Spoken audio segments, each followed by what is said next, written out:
run these canyons for 6 million years.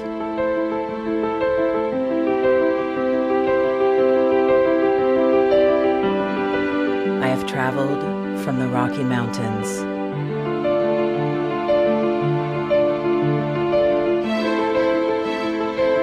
to the deserts, through scorching heat and freezing cold, from the land of the dinosaurs to fields of food.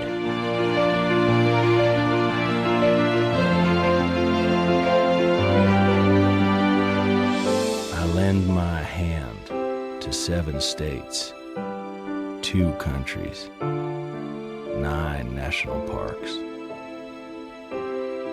and 36 million people across an arid West. I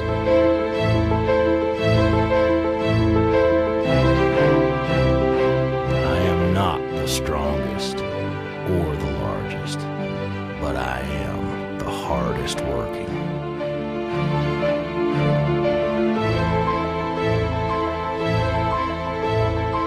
People love me. My playfulness, My beauty. my power,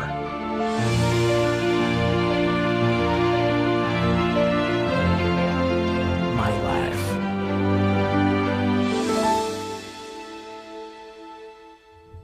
But I don't think I can offer any more. I am tired. I am tired,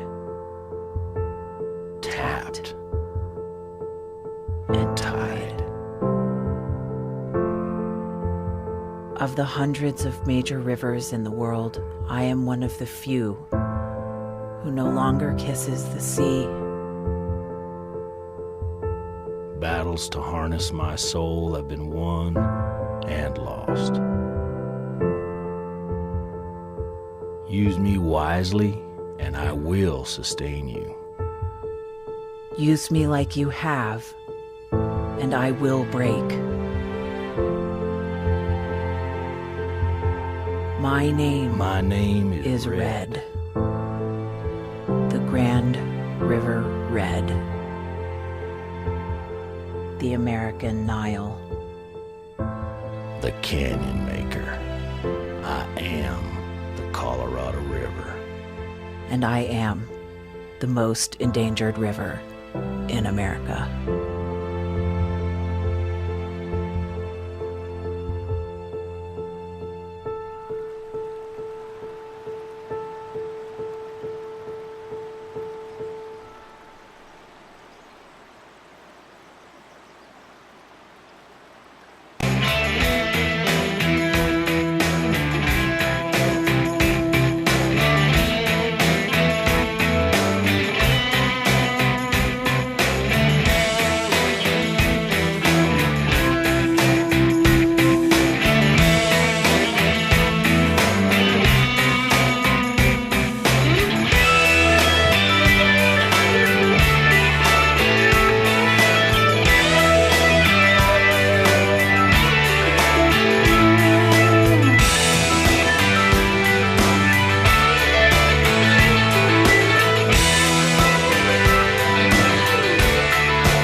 Hey, what do you know? It's Friday. Can you believe it? It's so good to see Friday get here. Friday, April 11. Good morning, everybody, and welcome to the Bill Press Show. We are coming to you live from our nation's capital, Washington, D.C., the most powerful city on the planet, and our studio right here on Capitol Hill in the heart of the action. Can't go into the weekend yet? No, we got too much to talk about this morning. Lots of issues you're going to want to talk about by giving us a call at 866-55-PRESS, sending us your comments on Twitter at BP Show and on Facebook at facebook.com/Bill Press Show. Big news at the White House yesterday. HHS Secretary Kathleen Sebelius saying that she is going to step down. The president today in the Rose Garden will nominate Sylvia Matthews Burwell, who is the director of OMB, to succeed Kathleen Sebelius. And as sort of a farewell gift, Sebelius announced yesterday that 7.5 million people have now signed up for Obamacare. CBS News stunned the entertainment world yesterday. They didn't wait even a week to announce a successor to David Letterman. They have tapped Stephen Colbert from Comedy Central. Colbert says he will gladly accept the new job, but he will play himself, not the conservative commentator that he's played for the last 9 years as Stephen Colbert.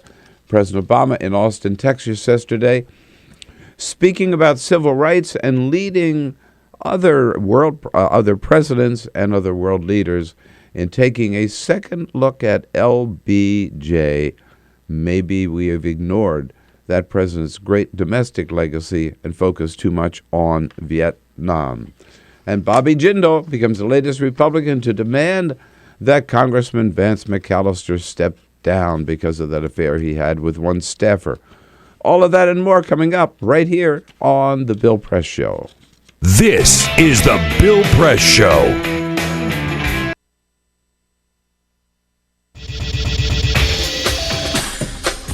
Tune into Free Speech TV for Democracy Now!, a national, independent, award-winning news program bringing you people and perspectives rarely seen on corporate media. Grunt work. Love it, hate it, useful, not useful. Necessary. Our social entrepreneurs are people who have been on the front lines of social change. I've learned so much from talking with them. This is Cafe Impact, and I'm Jonathan Lewis. I will say that I think is a challenge for anyone, especially the new workforce as they come in, is the ability to accept grunt work with grace. The most boring, awful details are the most important elements of doing this work. From the way you save names in your Rolodex to the way you bank and you deposit checks. The truth is, this work isn't glamorous, it's rewarding. You don't go into this for the glamour, you go into it for the impact. And so it takes that determination to do the scut work to actually get anywhere. It can be really challenging in a first job for someone who's coming out of finishing school to have the enthusiasm that they do to make the type of social impact that they've dreamed of. And now they're here in this first job and all of a sudden they're shouldered with all this grunt work. And they don't understand and they don't get it and they're resentful. Talk more about the power of answering phones. Sure, I did that myself, took out the trash, cleaned offices when I had to, and it's all good. There's power in being a good team player and in being somebody who sometimes has to support other people's leadership before you get to have your own moment in the sun. Is it hard to wait? It is absolutely hard to wait, especially if you're an alpha female like I am. I think grunt work can help a new employee build trust internally and teach them the nuances of how an organization is run so that they can have a real good sense of what HR is doing, what finance is doing, what all the other departments are, and that actually makes them a better employee in the long run. So in my role on a daily basis, I literally can be looking at a new venture in software. We could be looking at a microfinance deal. I could be making coffee, taking out the trash, and riding a tractor on any given day. Have you found people who thought it was demeaning that they were given this job, work in the front office and make the coffee when they graduated with all A's from this great university? Yeah, people like that just don't last very long in our world. If your approach to life is that, you're so smart and you're such a fabulous entrepreneur that you can't understand why people aren't giving you opportunities, it's really hard to advance.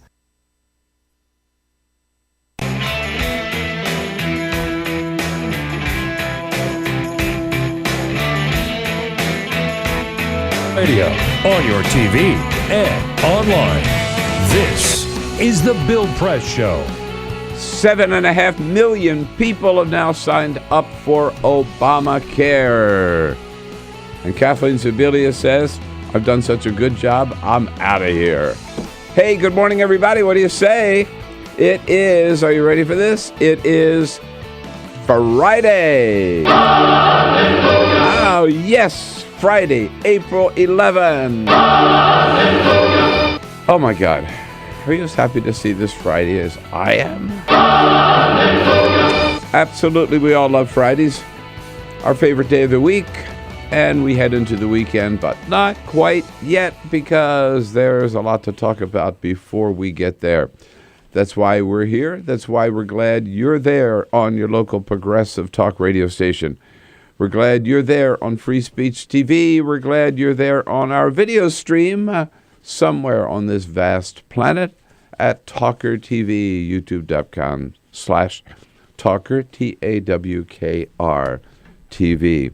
Good Friday morning, everybody. We are coming to you live again, as always, from our nation's capital, where the Congress has fled town. Yep, they're going to take the next 2 weeks off for Easter. A week before. You know, I don't know about you, but when I was in school, there was always this big controversy, because I went to Catholic school. So as Catholics, we always had the week after Easter off. And the public schools would have the week before Easter off. And so it was always confusing as to whether, which week you had vacation. Congress does not have that problem. Yeah, right. They couldn't decide, so they just decided they'll take both weeks off. That's one way of resolving it, right? Yeah. They'll just take them both. And they took today also just so they could rest up for their 2-week vacation. At any rate. So it's going to be kind of quiet about here for the next 2 weeks. Peter Ogburn and Elisa Murphy, team members, good morning, good morning. Good morning, happy Friday. Yeah, so glad to see it get here. Alicia Cruz on the phones, and Cyprian Balding here, our videographer, keeping us looking good on the video cam from Free Speech TV and on Talker TV. Well, there are... it's a tough job being Secretary of State. That's why they have extra security, Secret Service, follow the Secretary of State wherever he or she happens to be. Well, former Secretary of State Hillary Clinton learned that it can be a little hazardous also when you're out on the speaking tour. I could have told her that, you have to be careful. You don't have Secret Service protection anymore. But you never know when somebody in the audience is not going to be happy with you or what you said. She's just stepping up to the podium yesterday out in Las Vegas at the Mandalay Bay Hotel, the big convention, when a surprise headed her way. A woman took off her shoe and hurled it at the stage. Cycling about 2... What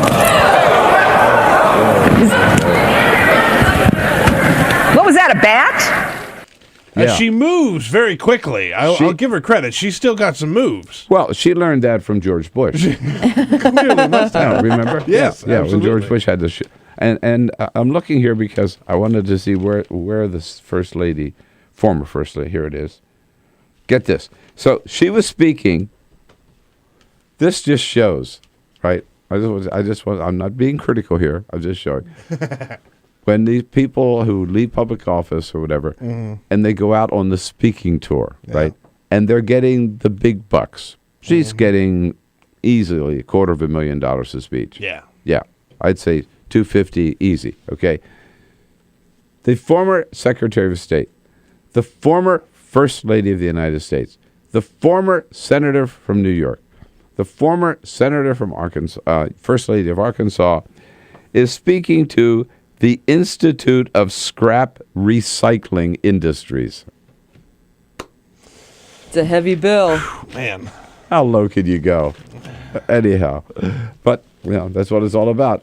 They pay the freight, you give the speech, and you walk out. She said in the moment, she said, I had no idea that scrap metal recycling was such a controversial topic. Yeah, for example. Yeah. But she did say that she was, when she realized what was going on, She was very happy about one thing. Thank goodness she didn't play softball like I did. Oh, great. Good comeback there on the part of Hillary Clinton. All right, coming up today, we got a whole passel of great guests for you. Susan Page, Washington Bureau Chief for USA Today, will be joining us. We'll also be talking to reporters from The Nation and Yahoo News. Sabrina Siddiqui filled in for me a couple of weeks ago. She'll be back today in studio with us for a while. And because come on, it's Friday, it's a weekend, we're going to have to sample a little wine and cheese. Yeah. Sure. Do you want some cheese with that wine? You're damn right I do. And we'll get them both a little bit later here. But first, this is the Full Court Press. Peter, what do you got? Indeed. Just a couple of other stories making news. One Princess cruise has run into some trouble. Uh-oh. Almost 100 passengers and crew members have come down with a gastrointestinal illness. Oh, no. Aboard the cruise ship. Looks like it could be norovirus. It left Los Angeles on Saturday for a 7-day Pacific cruise, and it is on its way back with very, very sick passengers. I got to tell you, I think the cruise industry ought to just shut down, seriously, every ship, and scrub the hell out of them and clean them up, because this industry, man, who's gonna be dumb enough to sign up for a cruise and now... Right? It is truly amazing what happens when you get in a completely contained environment like a cruise ship. Can you imagine being on a cruise like that, and then that deli belly or whatever they call it hits? I love that. Yeah, you've got nowhere to go. I have a friend who was in India on vacation and caught the deli. The deli belly? The deli belly. Never heard that. Okay, you've heard the question in the moments after sex with a partner. Was it good for you too? You have this conversation sometimes? What is this you're taking? What is this now you're just assuming everybody's done? Well, I assume everybody. I assume that a lot of people have let's just put it out there. All right. After having sex, the question, was it good for you too? You have that conversation with your partner. A new study says that your partner will know if you're faking a good time during sex. I'm trying to be delicate on this issue. It's early in the morning. I don't know where we're going with this. A new Canadian study says that it looked at 84 different couples and watched their sexual levels as they had sex and their orgasm levels. And if they faked it, it turns out that the vast majority of partners can tell if you're faking an orgasm. Don't they have an app that'll tell you that too? Was this study done? These were by Canadians. There's got to be an app. There has to be an app. They're so polite in Canada. I know, exactly right. Pretty easy to tell. I just was government money used for this study? Oh, I don't know. I'll have to look at the Canadian story there. The worst fear for a lot of people these days is being stuck somewhere with a dead iPhone battery. One company is making it a little bit easier to avoid that fear. StoreDot is a startup from Tel Aviv, and they say that they have a device that can charge your phone completely in 30 seconds.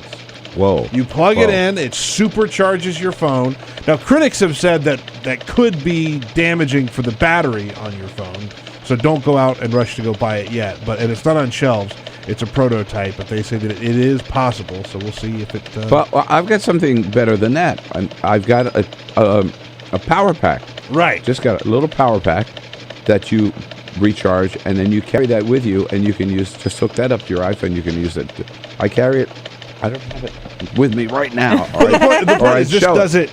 You plug it in wherever 30 you are. seconds. 30 seconds. You've got a full phone. Sort of like a supercharge. Yeah, exactly. But these little power packs are available, and it may not do it in 30 seconds, but it will recharge your phone. Yeah. And if you're somewhere where you can't plug your charger in, there you go. And there's an app for that too. Yes, here we go. Well, the big news of the day yesterday did not come from the White House, did not come from the Congress. It came from CBS News. Yes, it was just last week that David Letterman announced he's going to step down sometime next year We're not really sure how far into 2015 David Letterman's going to go. I don't think we've heard that yet. And, of course, that sparked off two things. A round of intense praise, well-deserved for David Letterman, and speculation about who was going to get the job. And you've heard us here talk about it, even yesterday morning with Dylan Byers. We were talking about it. Yeah. Well, CBS didn't even wait until Letterman's body was cold. I thought they'd let the speculation go on a little bit. They announced yesterday that the next host of Late Night is going to be Stephen Colbert from Comedy Central. And Colbert announces that he has announced it's a 5-year contract that he will play himself. He will not play the right-wing conservative TV host that he has played for the last 9 years as Stephen Colbert. In fact, the fact that we all talk about him and address him as Stephen Colbert shows how well he has done at filling that role. He's made everybody believe kind of that's who he is. And yesterday he said, no, that's not who I am. You'll find out. The real me. I'm really curious about the real me. Yeah, I am too. Stephen Colbert, of course, sidekick or protege, I guess, of Jon Stewart. Jon Stewart last night announcing the news and also joining in his praise of David Letterman. Our good friend Stephen Colbert will be heading to CBS to take over The Late Show for at least me, the comedian broadcaster who is the best there ever was, David Letterman. I think the best there ever was. Jon Stewart congratulating his buddy, Stephen Colbert. As for himself, Colbert didn't spend a lot of time talking about himself last night, so much as he spent the time praising Letterman. I'm talking about David Letterman, who last Thursday night announced his retirement. And I am going to miss this good man. Dave has been on the air my entire adult life. Late Night debuted my first year in college. I learned more from watching Dave than I did from going to my classes. Didn't we all? Especially right? The ones I did not go to because I had stayed up until 1:30 watching Dave.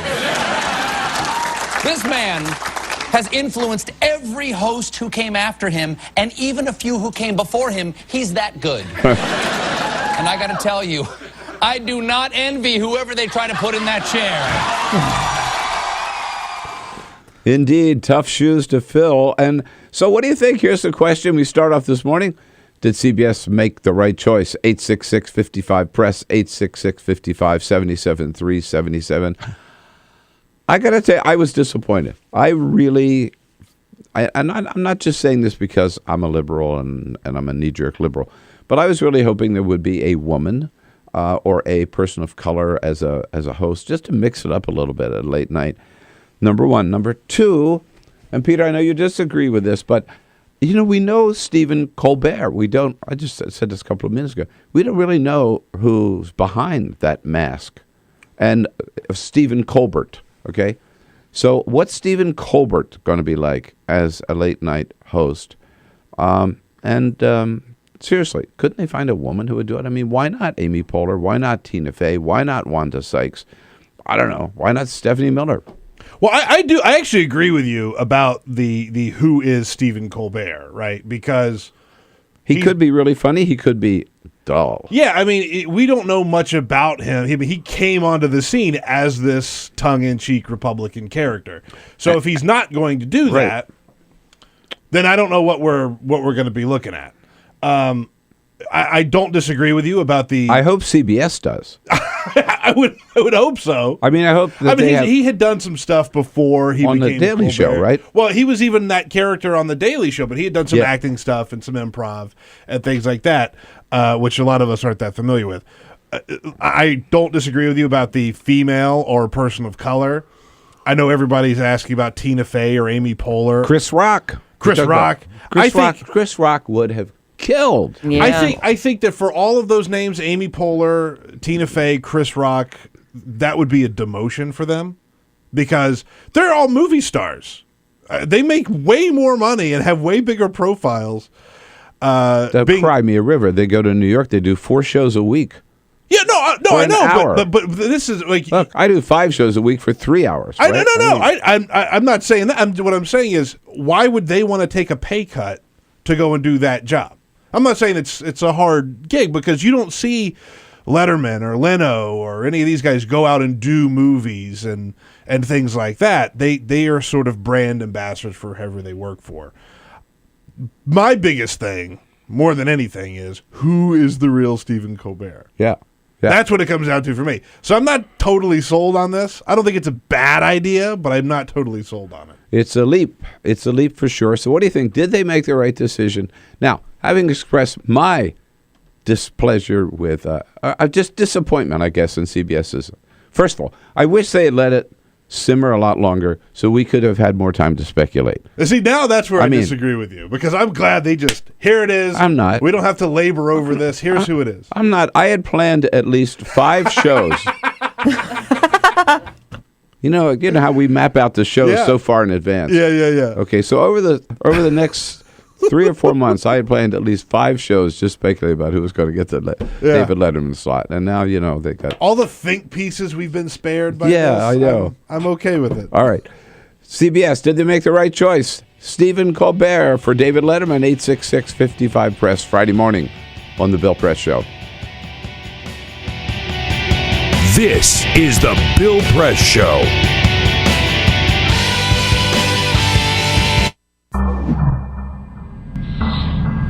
You make it sound very easy to take these 90-degree turns in your career. You went from engineering to law. But there's an awful lot of people at that age who feel they're on a track, they've invested time in learning a career, and they need to see it through to the end, or maybe their parents are pushing them to stay in one route. What is your advice for a young person? Stay away from your parents. Our social entrepreneurs are people who have been on the front lines of social change. I've learned so much from talking with them. This is Cafe Impact, and I'm Jonathan Lewis. My mom is a pretty spectacular human being. We essentially came to the United States as refugees. And that is when I really got to understand who my mom was as a person. Being a refugee in a foreign country, you would think that it would affect you so much. It was like my mom, nothing changed for my mom. What was really at her core and her center was always being with her kids and getting to spend time with them and making sure that they were okay and making sure that they could still go out and play soccer. I knew that if my goal was to go to Liberia and to work on economic justice so that, kids could go to school and have access to a doctor if they have malaria, that if I bet on their moms, we win. I think I just come from a lineage of kick-ass women is all I can say. My grandmother came to this country from Mexico as a single mom with 5 children. And I, have an amazing mother who had 3 children, was going to school, working full-time. I mean, almost my story. But she did that and got her bachelor's degree at 40. And so I had a great role model. When I came home and told my mom I was pregnant, her response to me wasn't, your life is over. Her response to me is, well, I want a plan. You need to, let me know what you're going to do about this because you're now responsible for somebody else. I was the first one in my family to go to college, and my parents were very proud of it. They both had to work.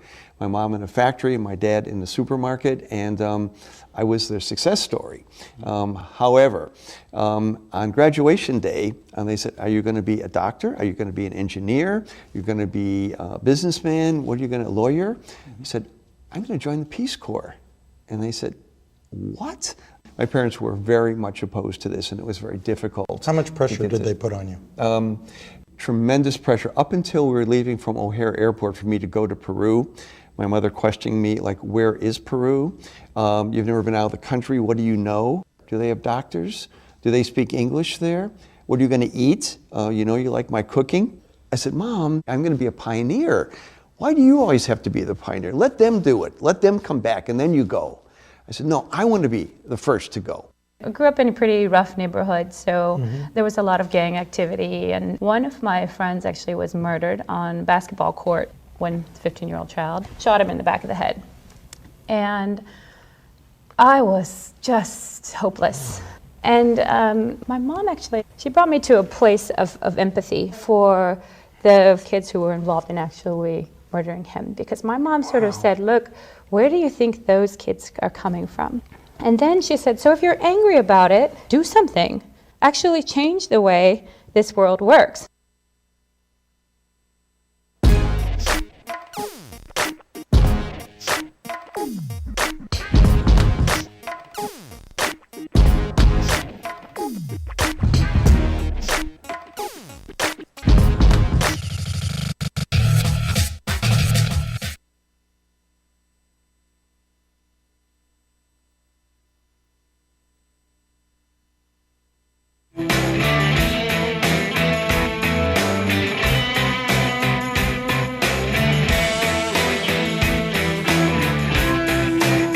This is the Bill Press Show. 26 minutes after the hour. By the way, as part of his going back to who he really is and not just playing a role anymore, Stephen Colbert announced yesterday that he was changing his name to Jimmy. Yeah. Going back, his real name is Jimmy. Yeah, that's how he got the job.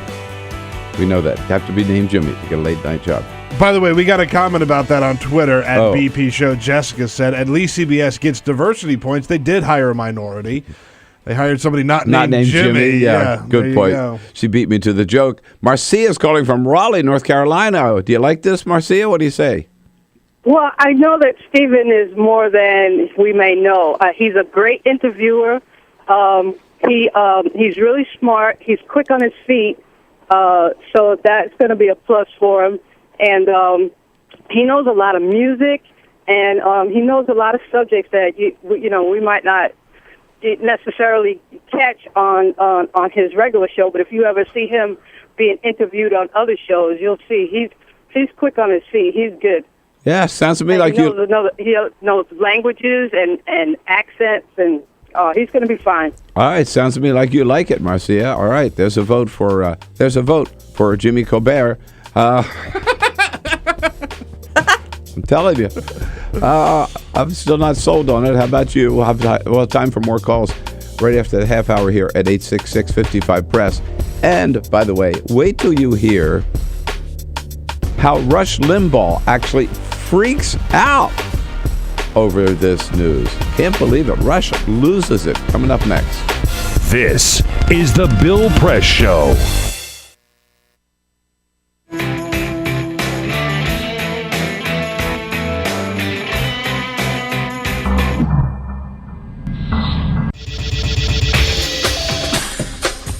Tune into Free Speech TV for Democracy Now!, a national, independent, award-winning news program bringing you people and perspectives rarely seen on corporate media.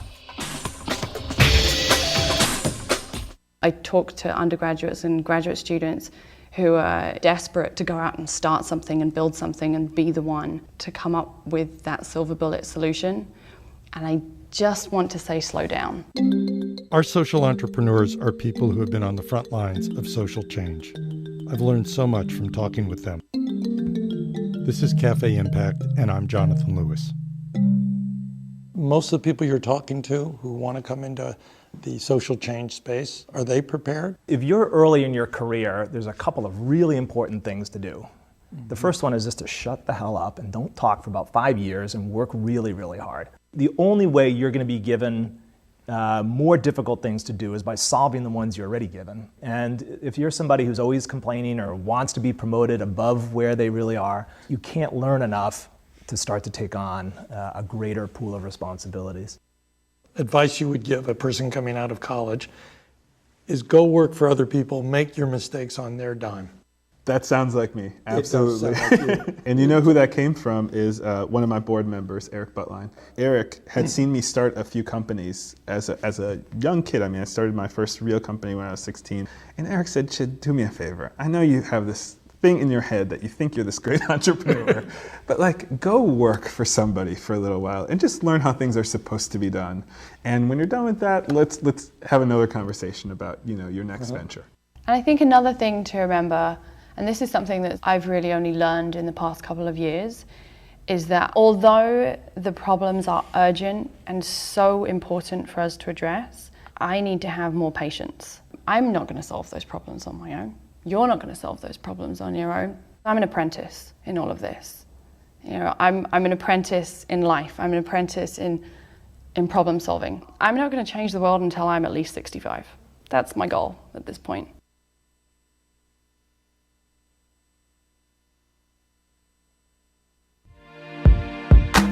California, or the Golden State, has been in the midst of a 3-year drought, and this year, some scientists predict could be the driest in 500 years.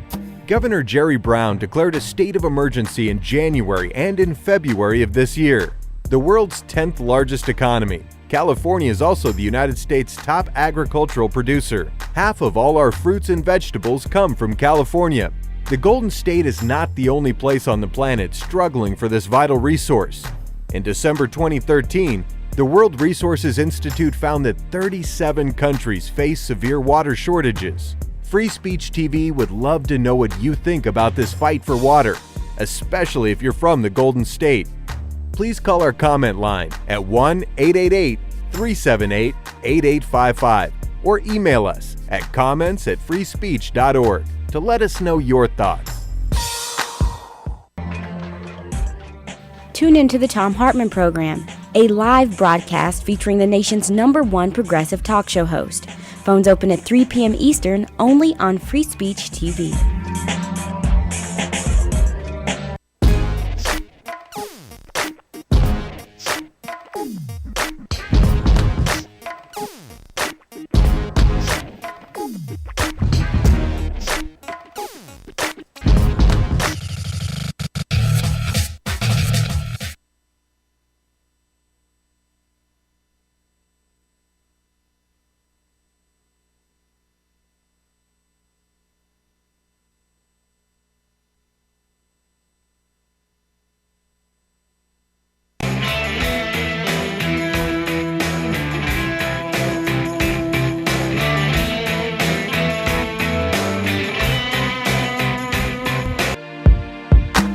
California, or the Golden State, has been in the midst of a 3-year drought, and this year, some scientists predict could be the driest in 500 years. Governor Jerry Brown declared a state of emergency in January and in February of this year. The world's 10th largest economy, California is also the United States' top agricultural producer. Half of all our fruits and vegetables come from California. The Golden State is not the only place on the planet struggling for this vital resource. In December 2013, the World Resources Institute found that 37 countries face severe water shortages. To you, unless you're protected as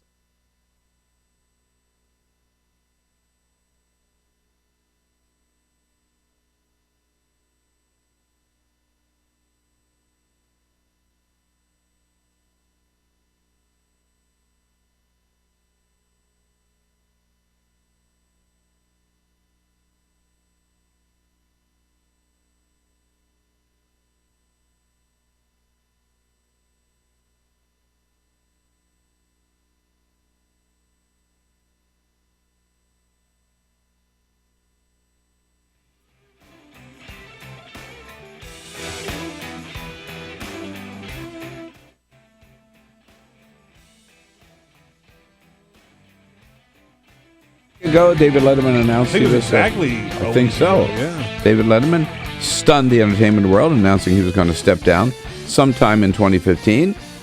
And lo and behold, yesterday, CBS says, okay, stop the speculation, stop the rumors. We got a deal. We just signed a contract for 5 years with Stephen Colbert from Comedy Central, who will take over the show by taking off his conservative commentator drag outfit and just being Stephen Colbert, whoever he is. Remember, his sister ran for Senate or governor, I forget. She ran for Mark Sanford's seat.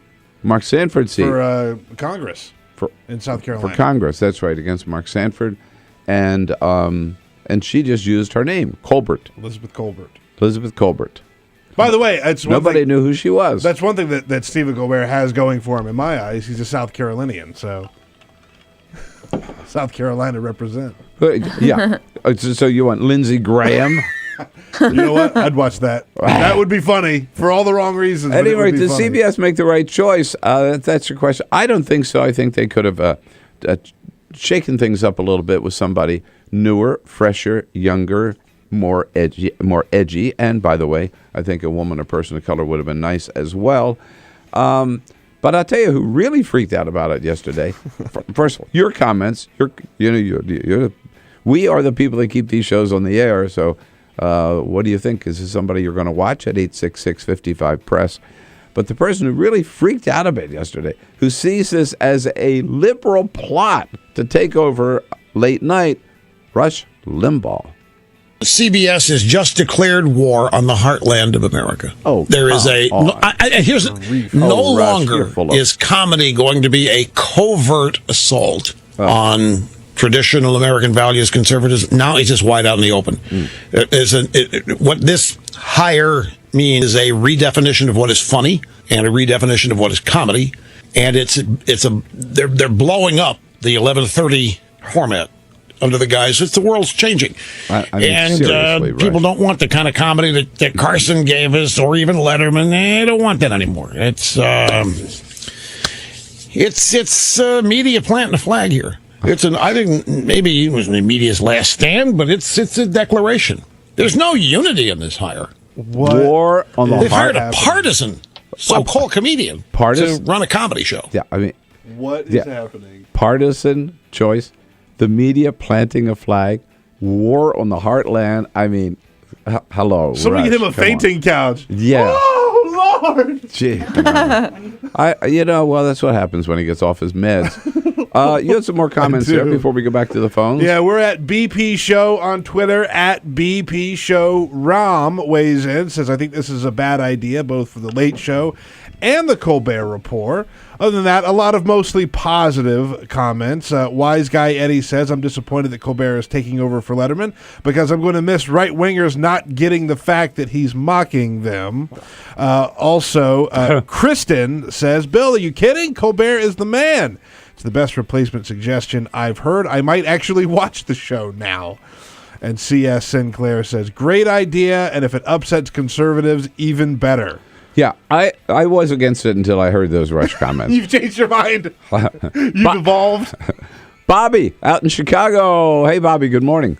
Good morning. How you doing? Love the show. Thank you, man. I know. And what about Colbert? You know what? My thoughts on Colbert, I don't think they made the right choice. Just, personally myself, I'm 41. I haven't heard too much about him. He hasn't drawn my attention to TV. I think they should have did like Jimmy Fallon, went the other way, went with the younger crowd. I think these days, late night shows now like our parents, our grandparents used to watch. I think it's the younger generation, and I think, the rates and everything with, even the kids, the younger ones. I think myself and them are watching, the younger guys like Jimmy Fallon. And But Bobby, I think I hear what you're saying. I agree with you, but I think Colbert's got a pretty young audience at Comedy Central. He and Jon Stewart both, I believe. Yeah, I think when you just go with the name, you go with, being that Jimmy Kimmel had a shot at one time with Leno's Job, and like they were talking about with, I forgot the big tall redhead guy, Conan O'Brien. Yeah, they screwed up. They screwed up with him. I just think these days it's all about the younger generation. It's not about our parents and our grandparents. Who used to kind of kick back with a TV dinner and watch it. No, it's definitely a different crowd, a different time, a different audience, and clearly the Jack Parr, right, or laid back, or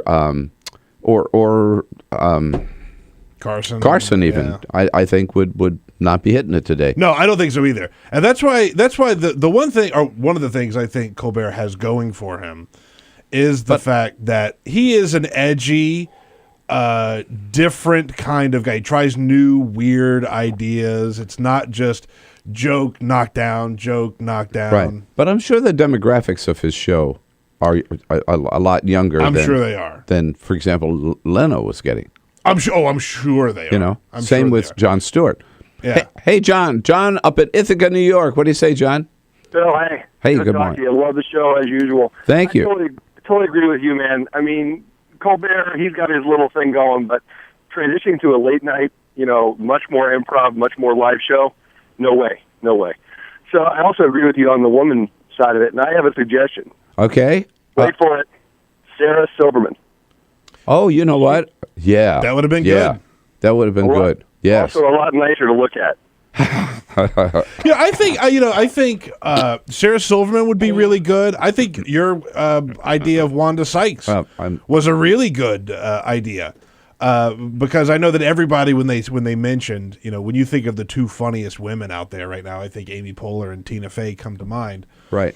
But there are a lot of funny women out there that could absolutely have hosted this, who might not have the TV experience that Colbert has, but that hasn't stopped, other people before. But the other thing, we talked about this a little bit before the break, that you and I disagree on about this is, I really do think that CBS moved too fast, too fast on this thing.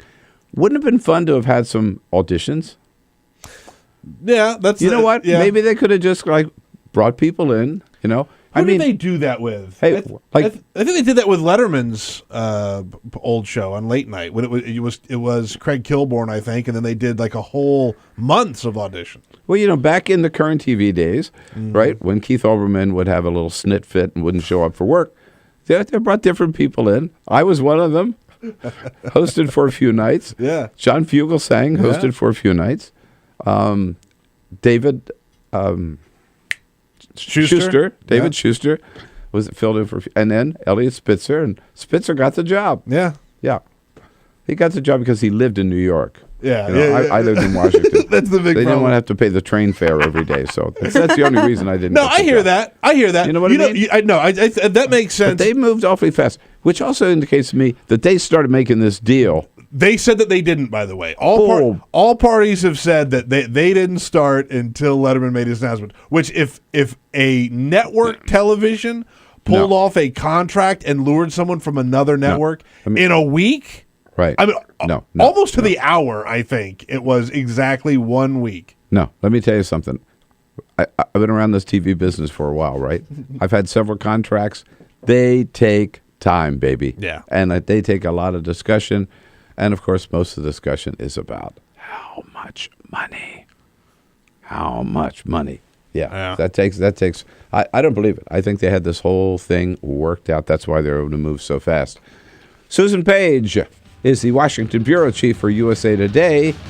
If it's Friday, Susan's got to be up already. We'll talk to her next on The Bill Press Show.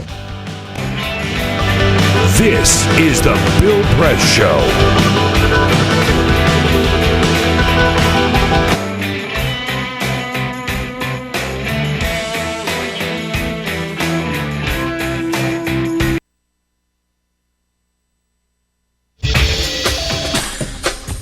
Tune into Free Speech TV for Democracy Now!, a national, independent, award-winning news program bringing you people and perspectives rarely seen on corporate media.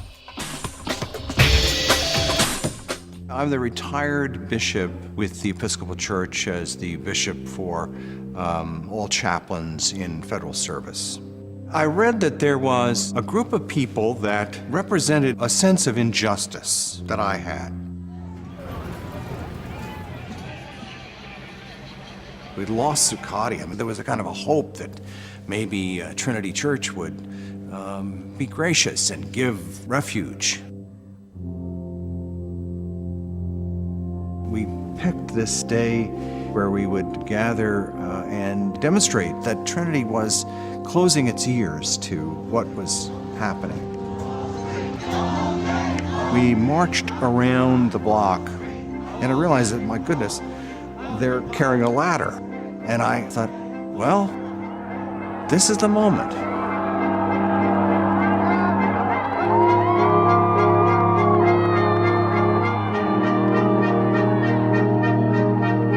You could feel a spiritual presence. You could feel a certain something.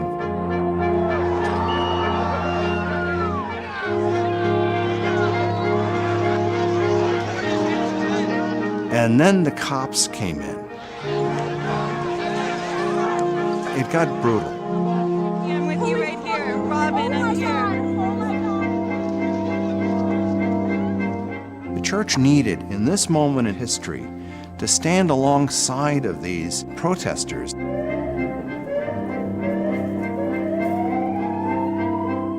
Truth of Christ is found in the pews, is found in the institutional church, but it is also found in the streets. It's found in the honesty and the integrity, the insistence of people that you find in Occupy Wall Street.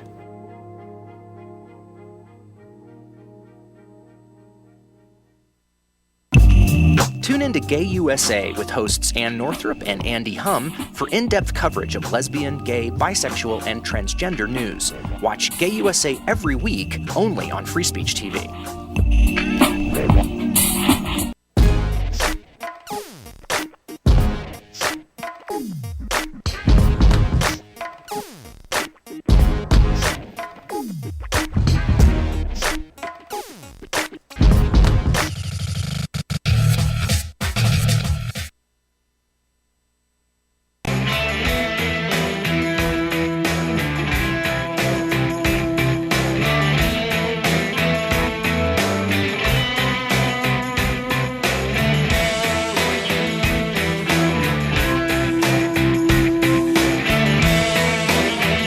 Online, this is The Bill Press Show.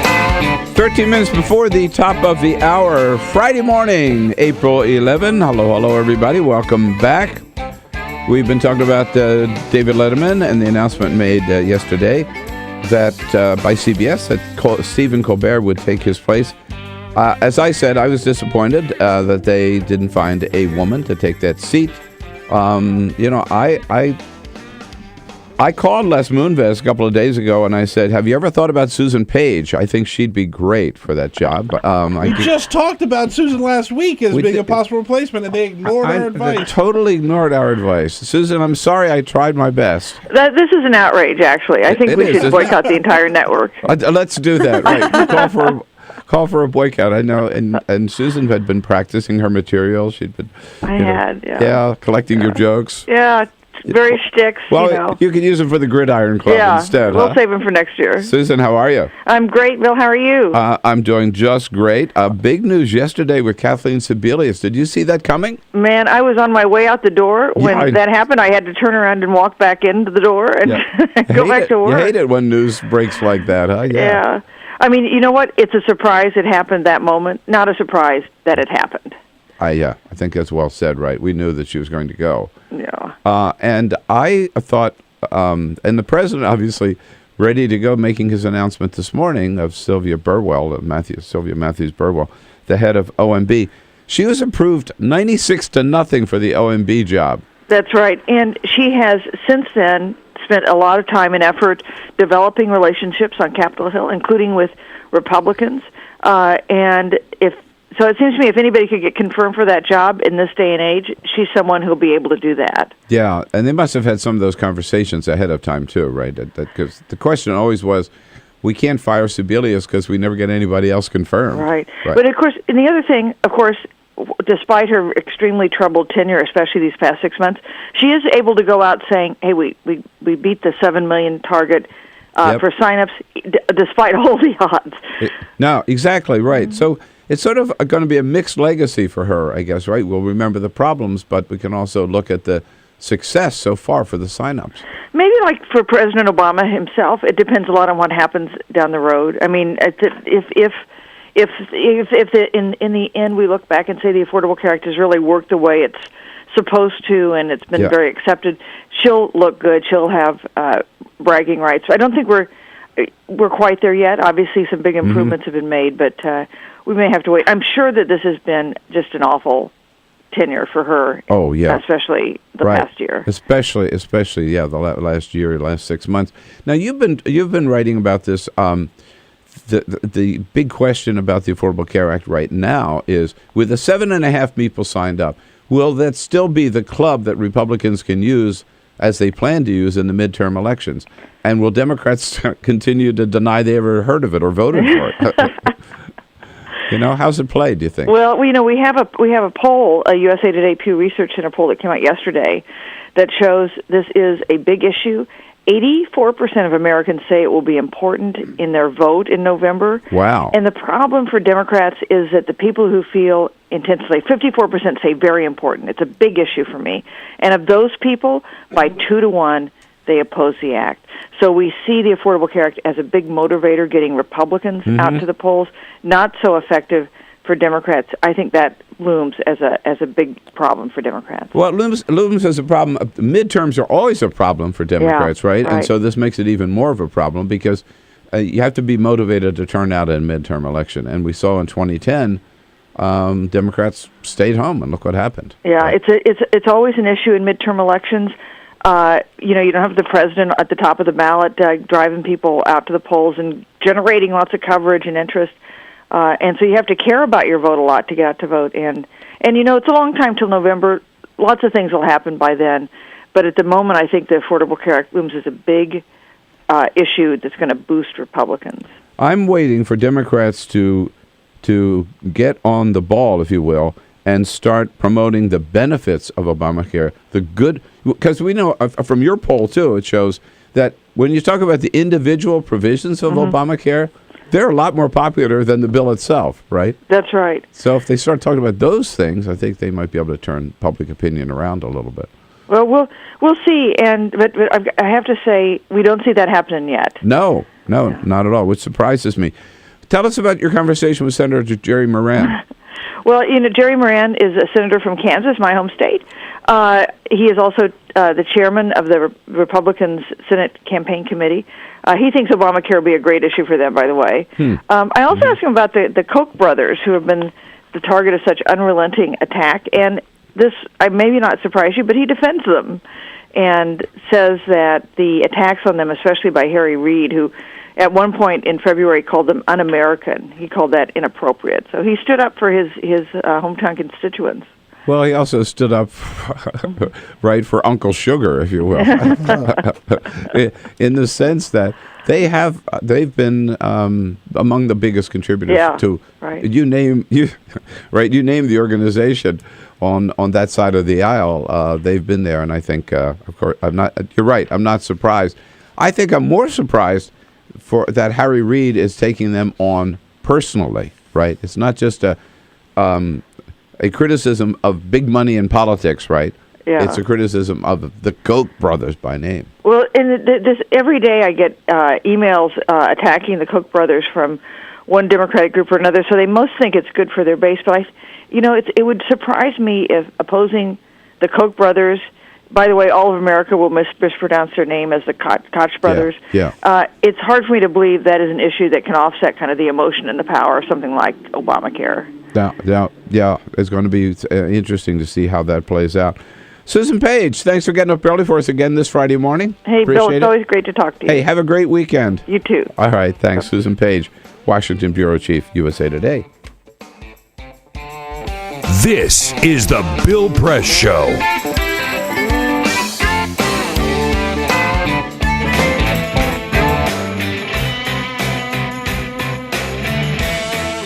This is my computer. This is your computer. Let's go on the internet. Let's go. Click it. Yes. Okay. I cursor in between the R and the E. Pressing down, I want you to just push the period. She's gonna love me all over again. That's it. Jamaica, here you go. Here we go. Good job. Thank you. Thank you. And I did it by myself. Feel smarter. So, I'm kind of new here, but I've noticed a trend. My human does this funny thing where she goes around and gets all my toys, and then she hides them in that basket by the door. But it's always the same basket, and it's always in the same place. And then she acts so surprised when I find them, but, she's putting them in the same basket. Again. It's like, hello, that's where you put it last time. You were the worst at hide and go seek.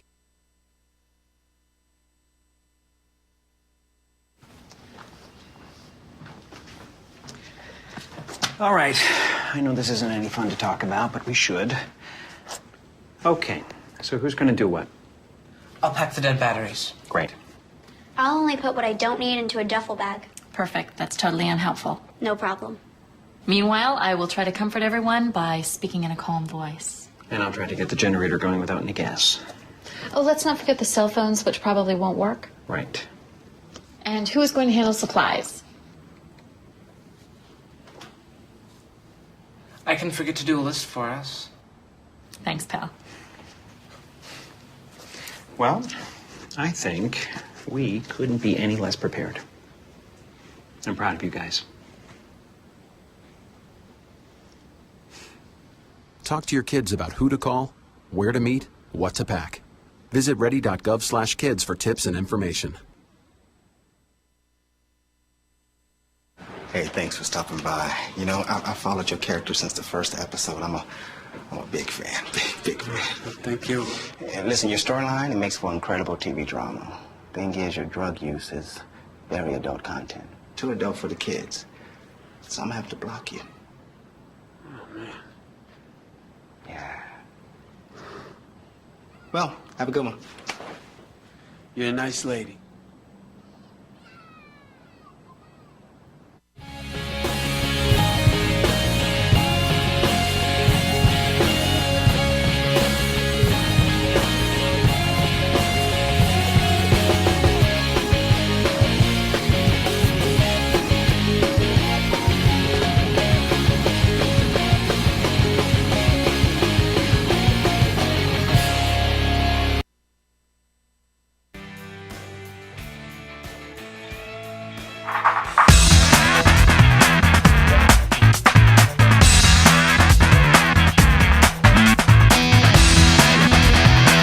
This is the Bill Press Show. Sabrina Siddiqui back in studio with us next hour. Peter? May 3rd here in Washington, D.C. Bill, get ready for it. It's the 1 million pit bull march on Washington. No. Pit bull owners across America are coming to Washington. How many? 1 million? Well, they're calling it like the Million Pit Bull March. But pit bull owners from across the country coming here, they want to say that their pit bull breeds are sweet and loving, and they're not as angry and fighting as a lot of people have made them out to be. Except there's one problem. Dogs aren't invited. Because when you have that many dogs, they'd have a dog fight. They'll have a dog fight. Oh, no. Yeah. So this whole thing of let's bring our pit bulls to Washington and show everyone how sweet they are, they can't have it. It's Saturday, May 3rd? May 3rd. I'll be going to a different kind of dog fight. That's the night of the White House Correspondents' Dinner. Perfect. Yeah, I'm taking my pit bull. Pit bulls aren't invited there either. All right. 2 more hours coming up on a Friday morning. Good to have you with us. This is the Bill Press Show.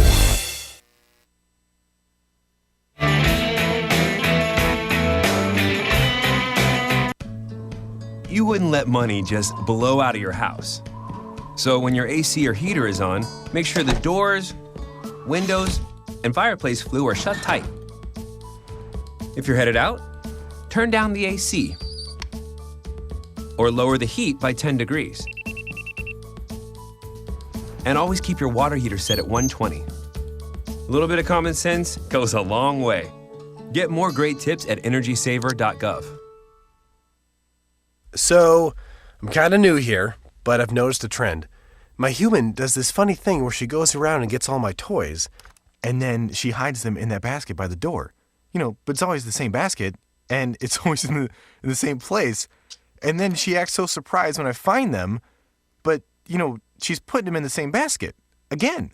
It's like, hello, that's where you put it last time. You were the worst at hide and go seek.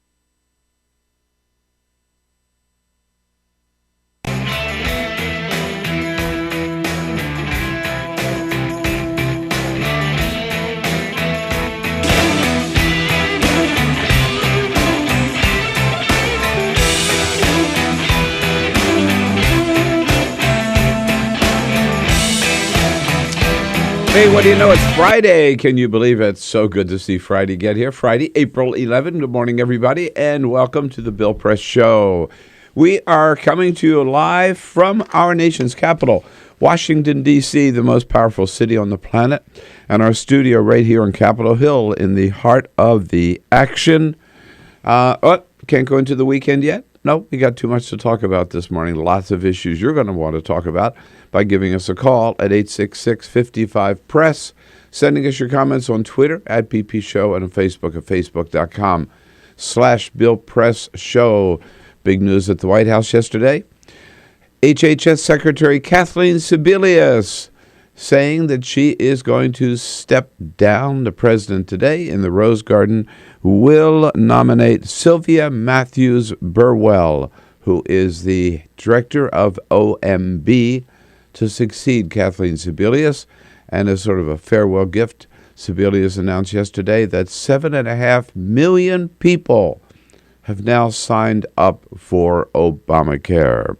CBS News stunned the entertainment world yesterday. They didn't wait even a week to announce a successor to David Letterman.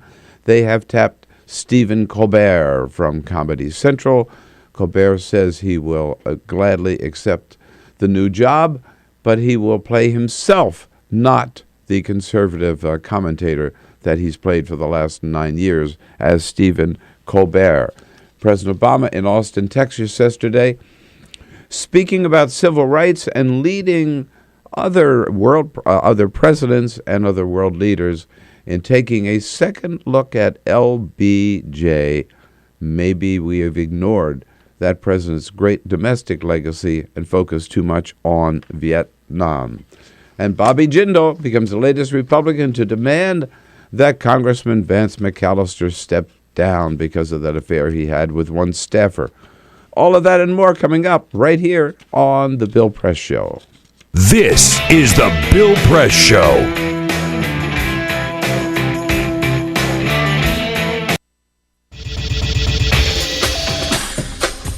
Tune into Free Speech TV for Democracy Now!, a national, independent, award-winning news program bringing you people and perspectives rarely seen on corporate media. Grunt work. Love it, hate it, useful, not useful. Necessary. Our social entrepreneurs are people who have been on the front lines of social change. I've learned so much from talking with them. This is Cafe Impact, and I'm Jonathan Lewis. I will say that I think is a challenge for anyone, especially the new workforce as they come in, is the ability to accept grunt work with grace. The most boring, awful details are the most important elements of doing this work.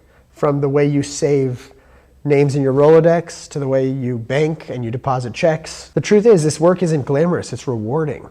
You don't go into this for the glamour, you go into it for the impact. And so it takes that determination to do the scut work to actually get anywhere.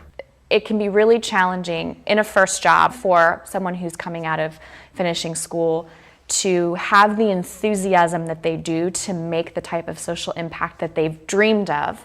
And now they're here in this first job and all of a sudden they're shouldered with all this grunt work. And they don't understand and they don't get it and they're resentful. Talk more about the power of answering phones. Sure, I did that myself, took out the trash, cleaned offices when I had to, and it's all good. There's power in being a good team player and in being somebody who sometimes has to support other people's leadership before you get to have your own moment in the sun. Is it hard to wait? It is absolutely hard to wait, especially if you're an alpha female like I am. I think grunt work can help a new employee build trust internally and teach them the nuances of how an organization is run so that they can have a real good sense of what HR is doing, what finance is doing, what all the other departments are, and that actually makes them a better employee in the long run. So in my role on a daily basis, I literally can be looking at a new venture in software. We could be looking at a microfinance deal. I could be making coffee, taking out the trash, and riding a tractor on any given day.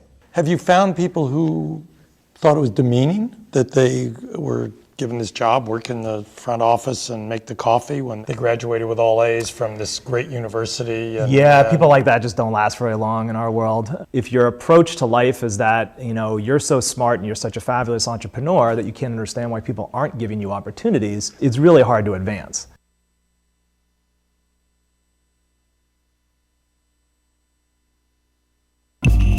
Tune in into Gay USA with hosts Ann Northrup and Andy Hum for in-depth coverage of lesbian, gay, bisexual, and transgender news. Watch Gay USA every week, only on Free Speech TV.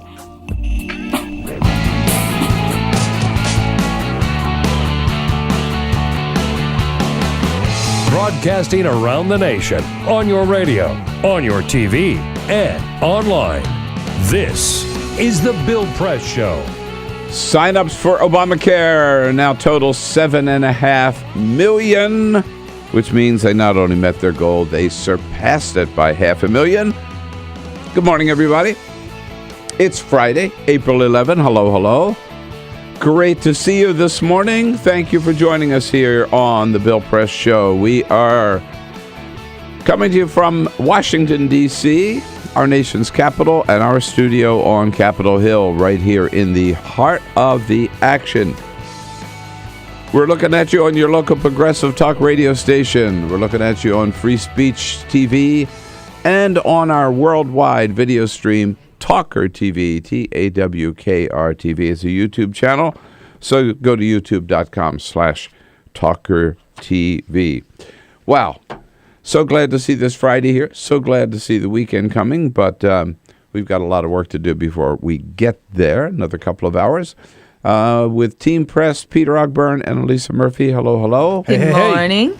Big plans for the weekend? Not a damn thing. That's a great weekend. Not one thing. That's a great weekend. Yeah, I'm fine with that. Yeah. I'm going to go see that Wes Anderson flick, though. I'm dying to see that. Yeah, I am doing that. Grand Budapest Hotel. Grand Budapest Hotel. That's worth. Make a plan for that. You'll love it.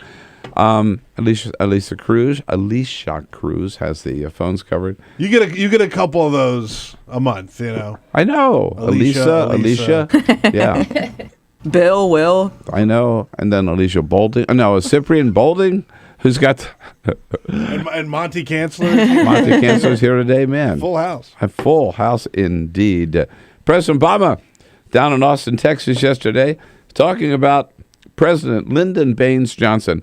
Let's just put it this way.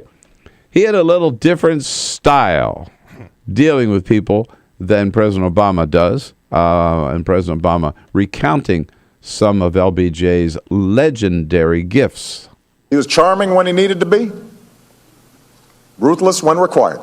Ruthless when required. He could wear you down with logic and argument. He could horse trade. And he could flatter. And I'm sure there are a lot of people sitting there listening to that speech saying, Obama, you could learn some lessons from LBJ. You know, as I hear all this nostalgia about LBJ, yeah. I think to myself, I don't think that we have one politician today who could live up to that and pull off the type of stuff that LBJ could on either side of the aisle. Yeah, I don't think so either. But the next clip from Obama, when I think about this, because this says maybe even more than that clip about the difference between Johnson and Obama, where Johnson was willing to go maybe where Obama is not. I want to be too harsh in my criticism here, but I'm just saying there is, that ruthless, you need a certain ruthless streak to be president and to get things done. President Obama. One particularly bold aide said, he did not believe a president should spend his time and power on lost causes, however worthy they might be. To which it is said, President Johnson replied, well, what the hell's the presidency for? Think about that. Yeah. If Johnson's attitude was, which I have heard expressed by this White House, well, we probably don't have the votes in the Congress, so we're not going to push it. That was not Johnson's attitude. Right. Johnson would say, get that SOB down here. And then I'd ask him, what do you want? Right. The dam? You want a new highway? You want a new federal building? What do you want? What do you want? I got it for you here, but you got to give me a vote. No, not the way this president works. Anyhow, Sabrina Siddiqui will be here in studio with us. We'll kick off the hour with Zoe Carpenter from The Nation. And in the next hour, for Friday, wine and cheese. Yes, we're here to please. But first... This is the Full Court Press. Just a couple of other stories making news. Here's one for our listeners and viewers in Chicago. The Home Run Inn Pizza restaurant is in a little bit of hot water. They hosted a children's birthday party there. And accidentally served a round of punch that was spiked with alcohol. Oh, To the kids? To the children. Oh, my God. 10 children were taken to the hospital. As a precaution, none of the kids actually got drunk. As soon as a couple of them had a sip of it, they said, this doesn't taste like Kool-Aid to us. But just to be safe, all the kids went to the hospital. Turns out nobody was drunk. But they are investigating how that could have happened. It appears as though a server meant to take that to another table and just took it to the wrong table. Yeah, right. So, well, I bet the grown-ups weren't. Yeah. They weren't Mom too and Dad, angry. just give Mom it and to Dad, me. Yeah, give it to me. Of course, this happened in Ocala, Florida. A woman walked into a Publix grocery store. She was wearing no pants, only slippers, and a black shirt that, let's just say, didn't cover everything that should have been covered. She walked in, tried to steal 2 boxes of wine, and walked out the front door before an employee stopped the woman. There is... Didn't they have one of those signs? No shoes, no shirt, no underpants. Well, it's no shirt, no shoes, no service. She had the shirt, she had the shoes. Now they're going to have to change it to pants, apparently. And Hillary Clinton still has some moves in her as she was giving a speech at the Mandalay Bay Casino in Las Showed Vegas. that yesterday. Someone threw a shoe at her as she was speaking. Clinton, quick to duck out of the way of the shoe. Didn't realize what had happened originally. She thought it was a bat that was in the building and had swooped down next to her. She said, "My goodness, I didn't know." She was speaking to Solid Waste, a group of scrap metal waste group there, and she said, quote, "My goodness, I didn't know that solid waste management was so controversial." Yeah. She's okay. Shoe didn't hit her, and the woman was quickly escorted out and threw the shoe. But you have to be careful, man. It's dangerous out there giving these speeches. After all Particularly these, in Vegas. Let's just put it this way: after all of these months of Hillary being asked whether or not she's going to run for president, she's gotten very, very good at dodging. Not only the question, but now objects flying at her head. Yeah. Here we go, 13 minutes after the hour. Yes, indeed, the Congress out of town this week, already out for their Easter weekend. And this is another case, as the Democratic leader Nancy Pelosi said yesterday, of Congress leaving town and leaving a lot of unfinished business on their plate. Zoe Carpenter covers Washington for The Nation magazine, thenation.com, joining us on our newsline this morning. Hello, Zoe. Happy Friday. And to you, too. Big news yesterday with the sudden departure of Kathleen Sebelius. Did we see that coming? Should we have expected it? What's it all about? You know, I think we might have expected it, although one would never have been sure of the timing because it's sort of a tricky thing to pull off, right? I think they want to affirm that the law is working and that the disastrous rollout hasn't impacted it as much as we would have thought. At the same time, I can imagine she's due for a long vacation. And probably looking forward to it, right? Sure. Yeah. I would hope so, yes. Well, you know, and there is a question which some people are already raising: did she jump or was she pushed? But the president certainly was not going to, didn't want to see a change in leadership of HHS while they were experiencing all of these problems, right? I think they said, no, let's play this out, let's get it fixed, and then if you really want to leave, step down then. Right. I think no one had any interest in throwing her under the bus. So I think that it was pretty clear that this wasn't going to happen before the enrollment numbers were announced. Mm-hmm. And she goes out on a high by announcing yesterday that 7.5 million people have already signed up. The other issue this week, that the Senate, with the Paycheck Fairness Act, President Obama signing a couple of executive orders, calling on the Senate to act. They couldn't quite round up enough votes. What? No Republicans, certainly not enough, willing to go along with this measure? Every single Republican in the Senate voted to stop debate on the measure, which in some ways is not surprising. They have indicated their resistance all along. However, it really signals that the Republican Party really believes that they can run on one issue this year, namely Obamacare, and that can carry them through. And unfortunately, because of the way the electoral map is set up this year with all of the swing Senate races happening in deep red states, it remains to be seen how much voting against equal pay for women will actually hurt them. So they can vote against the minimum wage, vote against extending unemployment insurance, and vote against equal pay for women.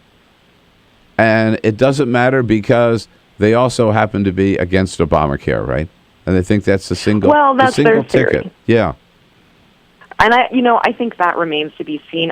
I really think that people are tired of talking about Obamacare, and they're starting to see that the GOP has become the party of no, and that they haven't put forth their own alternative to Obamacare at the very least, not to mention their own alternative to things like raising the minimum wage and the Paycheck Fairness Act. So I think hopefully voters will wise up, and I think it's a very, very risky bet by the GOP. No, so do I. I think they better start looking around for another issue because I think Obamacare has run out of gas for them. On the issue of climate change, we saw this UN talk. I'm just looking at unfinished business on the part of this Congress, right? They leave town having done nothing about climate change, even in the face of this latest UN report that says the time to act may even be too late now, but we got to do something. Do you see any hope for action here in this area? I don't see any hope as long as the Republicans are controlling the House. We have a very unbalanced debate in the media about climate change, with Fox News being inaccurate something like 72% of the time. And I think that the climate change push is going to have to come from outside Washington, at least for now, until we have more lawmakers who actually stand up for science and aren't just being lackeys for the energy industry.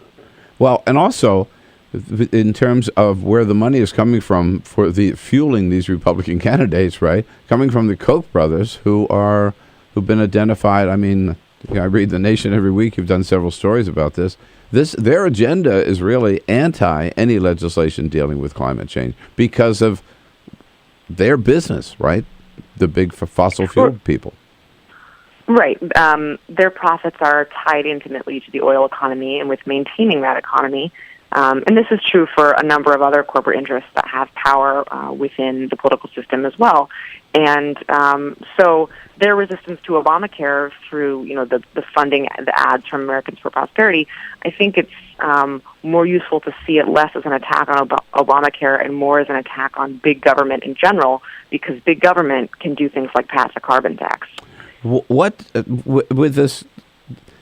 One of the biggest decisions, fossil fuel related, to come up with is Keystone Pipeline. Zoe, are we ever going to get a decision out of the president on this one? Yeah, I think we will. I think we'll get it this year. I really have no idea whether it's going to come before or after the midterms. I think if the president is going to deny the pipeline, that decision would probably come after the midterms. That doesn't affect the Democratic senators who are running tight races in red states, like Kay Hagan and Mary Landrieu. However, if he's going to accept the pipeline, that might boost them. So we might see that kind of decision happen before the midterms. Yeah, I've no idea where he's going to come down on the pipeline. It just seems to me he's made so many critical comments about the pipeline. He has so many times made public statements about the need to recognize we need to move to a post-fossil fuel economy and really focus on renewable sources of energy and all that. I don't see how he can possibly approve the pipeline. At the same time, his energy policy is all of the above, right? So, right. There's a real hypocrisy there, I think. Yeah, hypocrisy and uncertainty about what his final decision is going to be. And then you've got John Kerry, who's Secretary of State, who's been one of the leading champions of climate change legislation. So let's hope he can influence the process. Maybe if Obama just lets John Kerry make the decision, I think we'll be in good shape. Zoe, let's hope that happens then. Zoe, thanks so much for joining us on a Friday morning. Have a good weekend. Talk to you next week. You as well, thanks. Zoe Carpenter covers Washington for The Nation, thenation.com.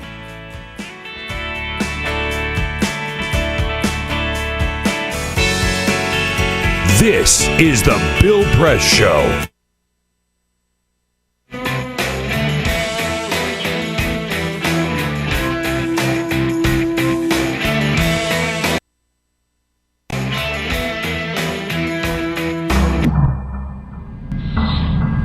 You make it sound very easy to take these 90-degree turns in your career. You went from engineering to law. But there's an awful lot of people at that age who feel they're on a track, they've invested time in learning a career, and they need to see it through to the end, or maybe their parents are pushing them to stay in one route. What is your advice for a young person? Stay away from your parents. Our social entrepreneurs are people who have been on the front lines of social change. I've learned so much from talking with them. This is Cafe Impact, and I'm Jonathan Lewis. My mom is a pretty spectacular human being. We essentially came to the United States as refugees. And that is when I really got to understand who my mom was as a person. Being a refugee in a foreign country, you would think that it would affect you so much. It was like my mom, nothing changed for my mom. What was really at her core and her center was always being with her kids and getting to spend time with them and making sure that they were okay and making sure that they could still go out and play soccer. I knew that if my goal was to go to Liberia and to work on economic justice so that, kids could go to school and have access to a doctor if they have malaria, that if I bet on their moms, we win. I think I just come from a lineage of kick-ass women is all I can say. My grandmother came to this country from Mexico as a single mom with 5 children. And I, have an amazing mother who had 3 children, was going to school, working full-time. I mean, almost my story. But she did that and got her bachelor's degree at 40. And so I had a great role model. When I came home and told my mom I was pregnant, her response to me wasn't, your life is over. Her response to me is, well, I want a plan. You need to, let me know what you're gonna do about this because you're now responsible for somebody else. I was the first one in my family to go to college, and my parents were very proud of it. They both had to work. My mom in a factory, my dad in the supermarket, and I was their success story. However, on graduation day, they said, are you going to be a doctor? Are you going to be an engineer? You're going to be a businessman? What are you going to, a lawyer? I said, I'm going to join the Peace Corps. And they said, what? My parents were very much opposed to this, and it was very difficult. How much pressure did they put on you? Tremendous pressure. Up until we were leaving from O'Hare Airport for me to go to Peru, my mother questioning me, like, where is Peru? You've never been out of the country. What do you know? Do they have doctors? Do they speak English there? What are you going to eat? You like my cooking? I said, Mom, I'm going to be a pioneer. Why do you always have to be the pioneer? Let them do it. Let them come back, and then you go. I said, no, I want to be the first to go. I grew up in a pretty rough neighborhood, so there was a lot of gang activity. And one of my friends actually was murdered on a basketball court when a 15-year-old child shot him in the back of the head. And I was just hopeless.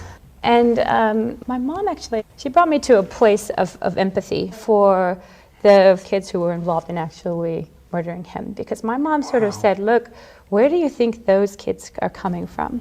And then she said, so if you're angry about it, do something. Actually change the way this world works.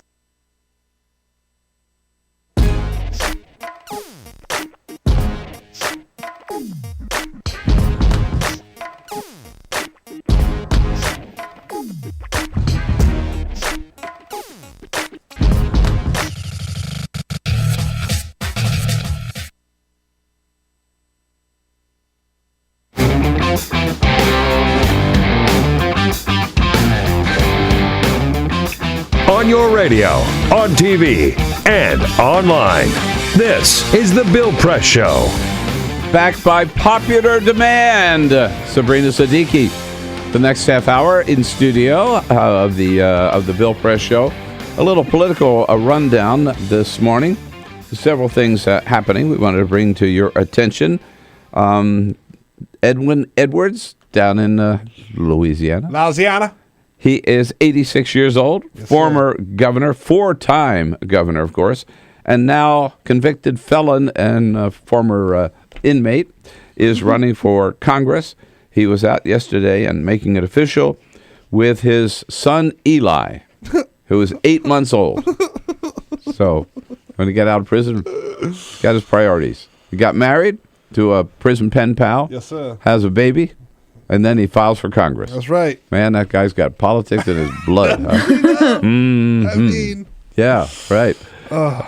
And out in Iowa, the Senate race just got a little more colorful out there. Bruce Braley is our candidate, Democratic member of Congress, running for a Tom Harkin seat.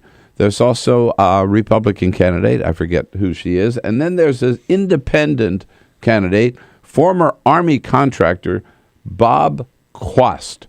Now, Quast is, let's just say he loves the Second Amendment. He's not for gun control at all. And he had a certain incident a few years ago. His sister was brutally murdered by her husband. And Bob Quast has a message in this ad for his former brother-in-law. Better not mess around my house. Here's how Bob Quast tells it. Hi, I'm Bob.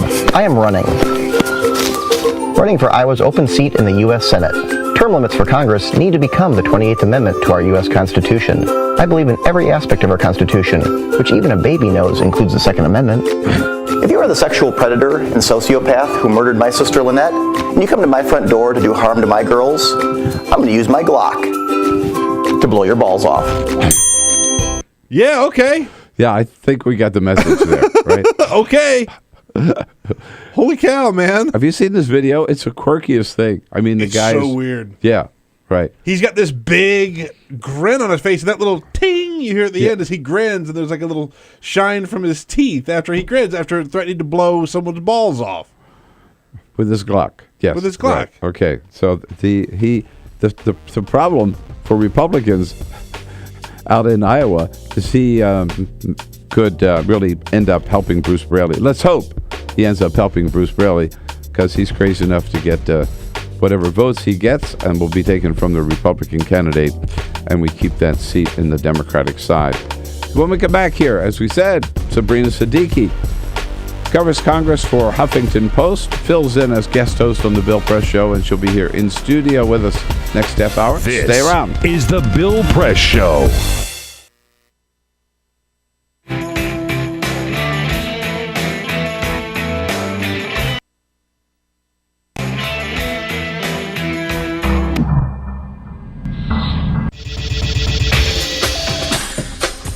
Tune into Free Speech TV for Democracy Now!, a national, independent, award-winning news program bringing you people and perspectives rarely seen on corporate media.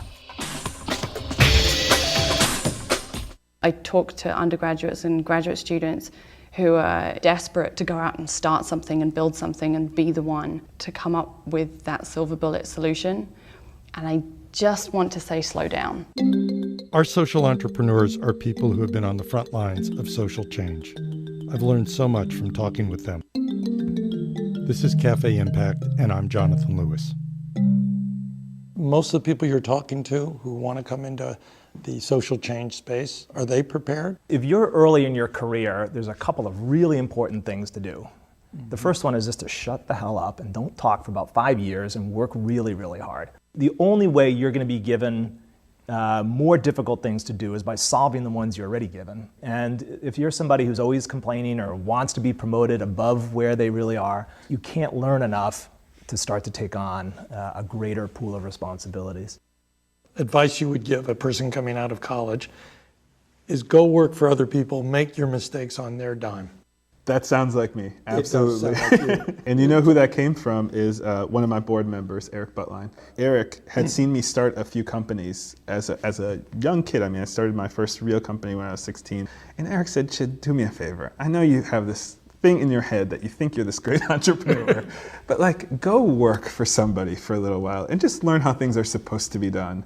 And when you're done with that, let's have another conversation about, your next venture.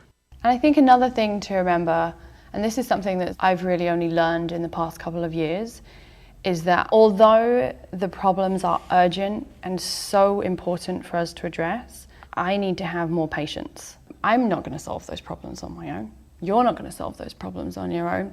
I'm an apprentice in all of this. I'm an apprentice in life. I'm an apprentice in problem solving. I'm not going to change the world until I'm at least 65. That's my goal at this point.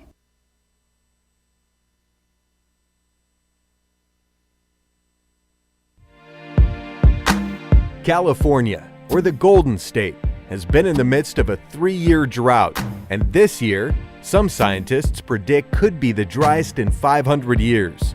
Governor Jerry Brown declared a state of emergency in January and in February of this year. The world's 10th largest economy, California is also the United States' top agricultural producer. Half of all our fruits and vegetables come from California. The Golden State is not the only place on the planet struggling for this vital resource. In December 2013, the World Resources Institute found that 37 countries face severe water shortages. Free Speech TV would love to know what you think about this fight for water, especially if you're from the Golden State. Please call our comment line at 1-888-378-8855 or email us at comments@freespeech.org. to let us know your thoughts. Tune into the Tom Hartman Program, a live broadcast featuring the nation's #1 progressive talk show host. Phones open at 3 p.m. Eastern, only on Free Speech TV.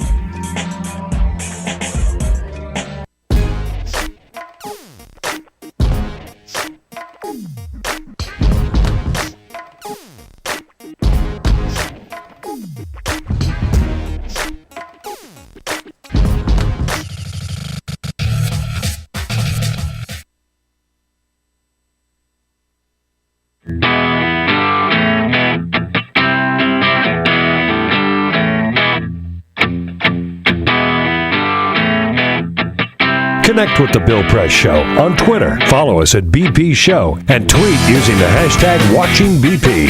This is The Bill Press Show. Okay, 33 minutes after the hour, Friday morning. Man, so glad this Friday is here. April 11, good to see you today, and thanks for being part of the program. Just a couple of weeks ago on a Friday, I was on the beach in Hawaii, and Sabrina Siddiqui was sitting in this chair. She's back today, across the desk, though. Good morning, Sabrina. Good morning. I survived. Nice to see you. Peter didn't kill me after that show, so. I tried. To be fair, I tried. We got rave reviews. So, well, how's it feel to be in charge here, huh? Did you enjoy it? Pretty powerful, I have to say. I was actually a little bit nervous, but everyone here was so helpful. You have the best team. She yelled at the staff a lot more than you did. Oh, no. Which, to be fair, is a high bar. That's My entire goal was to be better than Evan McMorris Santoro. That was the bar I set for myself. Oh. Here we go. It's the guest host wars. I know, man. Look what we've done. But you didn't holler at the staff. You didn't play it. You didn't pull a Laura Ingraham, did you? No. No. Okay, good. Yeah. I have not modeled my life after her, contrary to popular opinion. Right. Good. Now it's been 2 weeks. Have you caught up with the fan mail yet? Are you still answering the texts and emails and stuff? Bill Press life. No, I think anyone pales in comparison to you. Get out. I was just telling Peter that time that I feel like every time I've come by, I haven't been able to actually catch up with you for a while. I'm always stuck with him. Well, I'm glad to be here at the same time as you this morning. But thanks for being here that day, and thanks for doing such a great job. Let's get to some things you've been writing about. Mm-hmm. So I want to talk. Let's start with the story I love best is Vance McAllister, this rogue congressman from Louisiana, right? Who's doesn't realize there are cameras everywhere, including in his own office. Dummy, and he's caught on office, obviously planning a kiss on his female staffer, right? Mm-hmm. What's going on here? So let's see. John Boehner was even asked about this yesterday. Maybe you popped the question. Here's Boehner's response. I have had a conversation with him, and he's got decisions that he has to make. Doesn't sound like he's going to be around for a long time. What do you think? John Boehner is a stickler for discipline. That's something that is well known. He's often there on the House floor, basically criticizing or reminding people, I shouldn't say criticizing, but members about how they should dress, how they should behave. He's someone who is very big on decorum. And the idea that there is this kissing congressman, as he's been dubbed, the kissing congressman. I love the kissing congressman. Right. And that he has, at least for now, said he will not resign. He's a freshman lawmaker too, so he's a little bit new to the way things work. But I think it's standard protocol not to kiss your staffer, especially when both of you are married. Then you have a tape that's leaked. But to cut it short, John Boehner saying he has decisions to make is code for John Boehner saying he should resign. And Bobby Jindal has said he should resign. The Republican chairman of Louisiana, whoever he is, has said that McAllister should. He insists that he's not going to. They always do. I think Trey Radel, for example, when he had his cocaine bust, initially said, "I'm not going to resign." After a little while, when it heated up even more, he checked into rehab. And then shortly after he came back from rehab, he announced his intention to resign. That's kind of, how it works. I think here, there's no facility where he's going to seek treatment. And he's just going to be a matter of some more private conversations. I bet they come back from Easter recess, which is 2 weeks starting, today. Perhaps as soon as they come back or while they're away. How smart was it for McAllister to ask the FBI to open a criminal investigation into who leaked the video? Exactly. I think he made matters worse. There was a sense of arrogance that people don't like to see from lawmakers. While he could be concerned as to who's taking surveillance video and leaking it to the press, and that's palpable, you're in the wrong here. And what you need to basically do is apologize and accept whatever consequences come before you, not try to play victim and say, well, poor me, someone leaked a video of me. It's or just don't be stupid. Like you said, there's cameras everywhere. Don't ever assume that, unless you're literally in the privacy of your own home, you won't be caught. Even there. There might be paparazzi outside. There might be someone who snaps a photo of you going in somewhere and someone else leaving. As Gary Hart discovered. Yeah. As you mentioned, Congress ran out of town yesterday. I mentioned earlier they couldn't decide whether to take the week before Easter or the week after Easter off, so they decided they would take both weeks off. And then that's still not enough, so they had to leave a day early this week so they can get just a head start on the vacation. It took the Senate 3 months to get around to passing a bill to extend unemployment insurance. How long is it going to take the House? What is Boehner saying about that? You've been writing about it. Well, I don't think that they will be taking up unemployment legislation. There's been talk of a GOP alternative, which would not actually be an amendment to the Senate bill. The Senate bill is being treated much like immigration reform. It's unworkable. DOA. John Boehner, actually, before they had even passed it, when the compromise had been reached in the Senate, said this bill is unworkable. He cited concerns of state workforce agencies who said it'd be tough to implement. Those agencies did, in fact, pen that letter to the Senate and to the administration. However, the administration typically does issue guidance as to how it should be implemented. This is not new. It's not breaking news that state workforce agencies stop and say, hey, this might be difficult for us to deal with 6 months after the fact. But they haven't coalesced around a plan. And they won't coalesce around a plan. That's the lamest excuse for not passing a bill, right? It is, and for leaving people up the creek without a paddle. Well, the reality is he would need to rely on Democratic votes. We all know that there's going to be about 40 members outright who will say we're not extending unemployment benefits retroactively. They have that GOP talking point that that doesn't create jobs, that people become dependent, when in fact the statistics have proven otherwise. Studies show that unemployment benefits actually keep people in the workforce because they're still looking. They have their requirements they have to meet, of course, to receive the benefits, which means they are looking for jobs actively.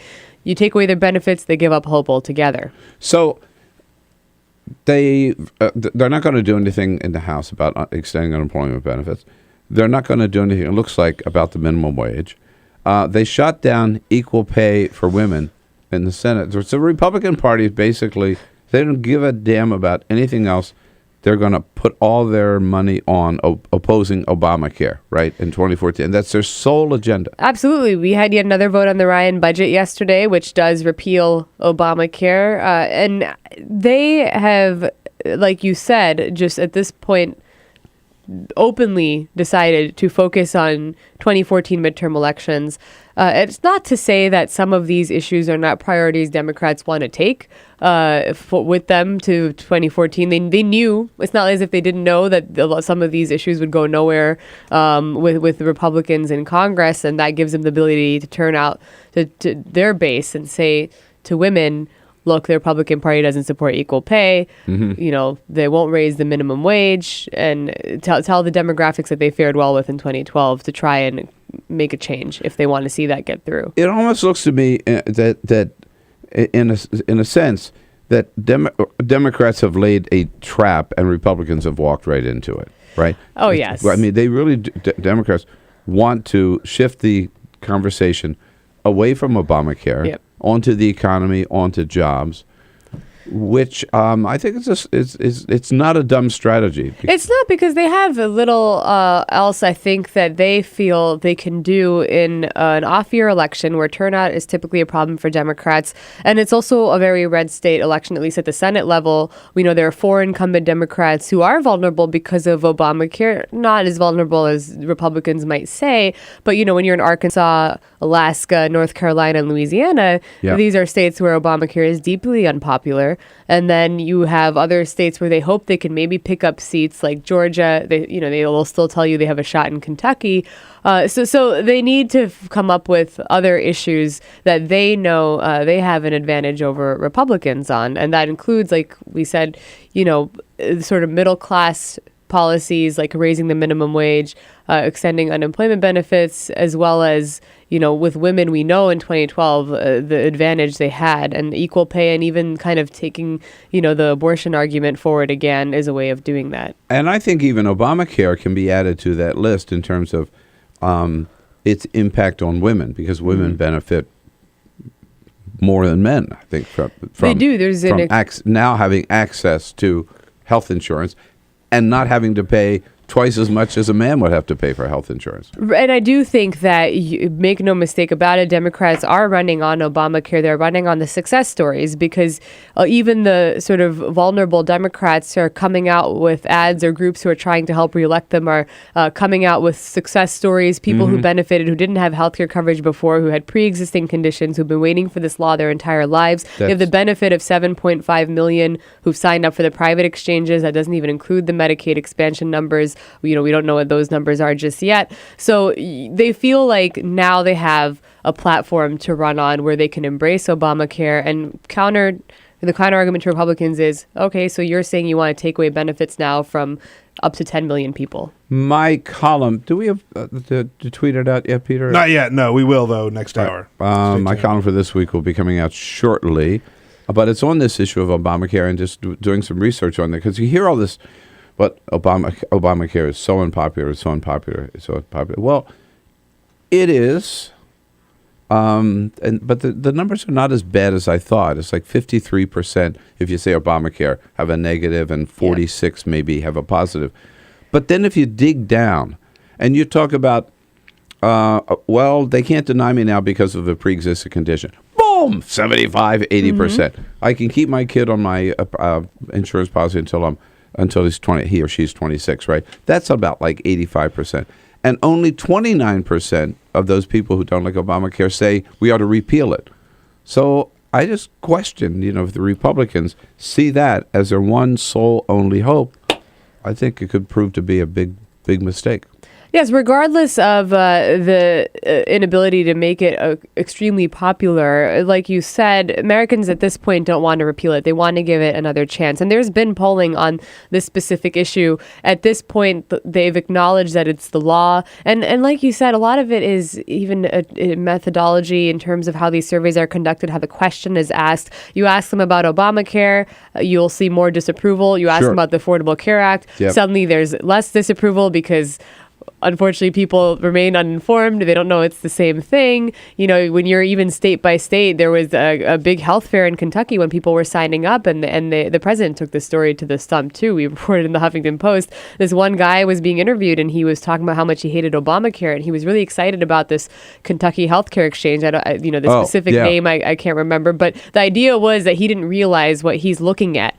He was saying, I've got all these great premiums that they're offering me, so much better than Obamacare. And then he's told, well, actually, this is Obamacare. This is your state healthcare exchange. That's why it's not called Obamacare.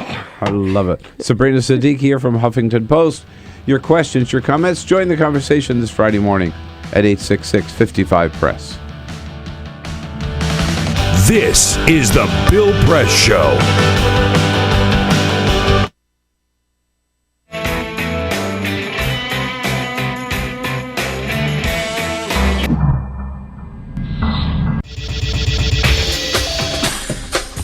Tune into Free Speech TV for Democracy Now!, a national, independent, award-winning news program bringing you people and perspectives rarely seen on corporate media. I'm the retired bishop with the Episcopal Church as the bishop for all chaplains in federal service. I read that there was a group of people that represented a sense of injustice that I had. We'd lost Zuccotti. I mean, there was a kind of a hope that maybe Trinity Church would be gracious and give refuge. We picked this day where we would gather and demonstrate that Trinity was closing its ears to what was happening. We marched around the block, and I realized that, my goodness, they're carrying a ladder. And I thought, well, this is the moment.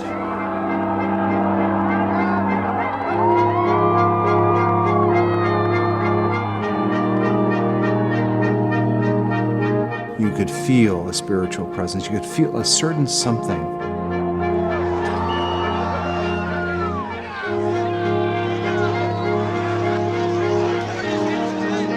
And then the cops came in. It got brutal. Yeah, I'm with you right here. Robin, I'm here. The church needed, in this moment in history, to stand alongside of these protesters. The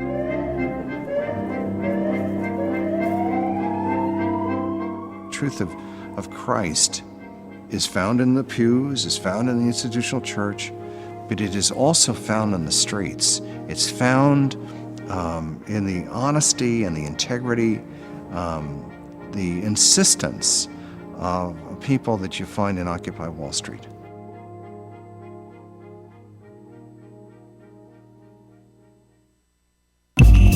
Tune in to Gay USA with hosts Ann Northrup and Andy Hum for in-depth coverage of lesbian, gay, bisexual, and transgender news. Watch Gay USA every week, only on Free Speech TV.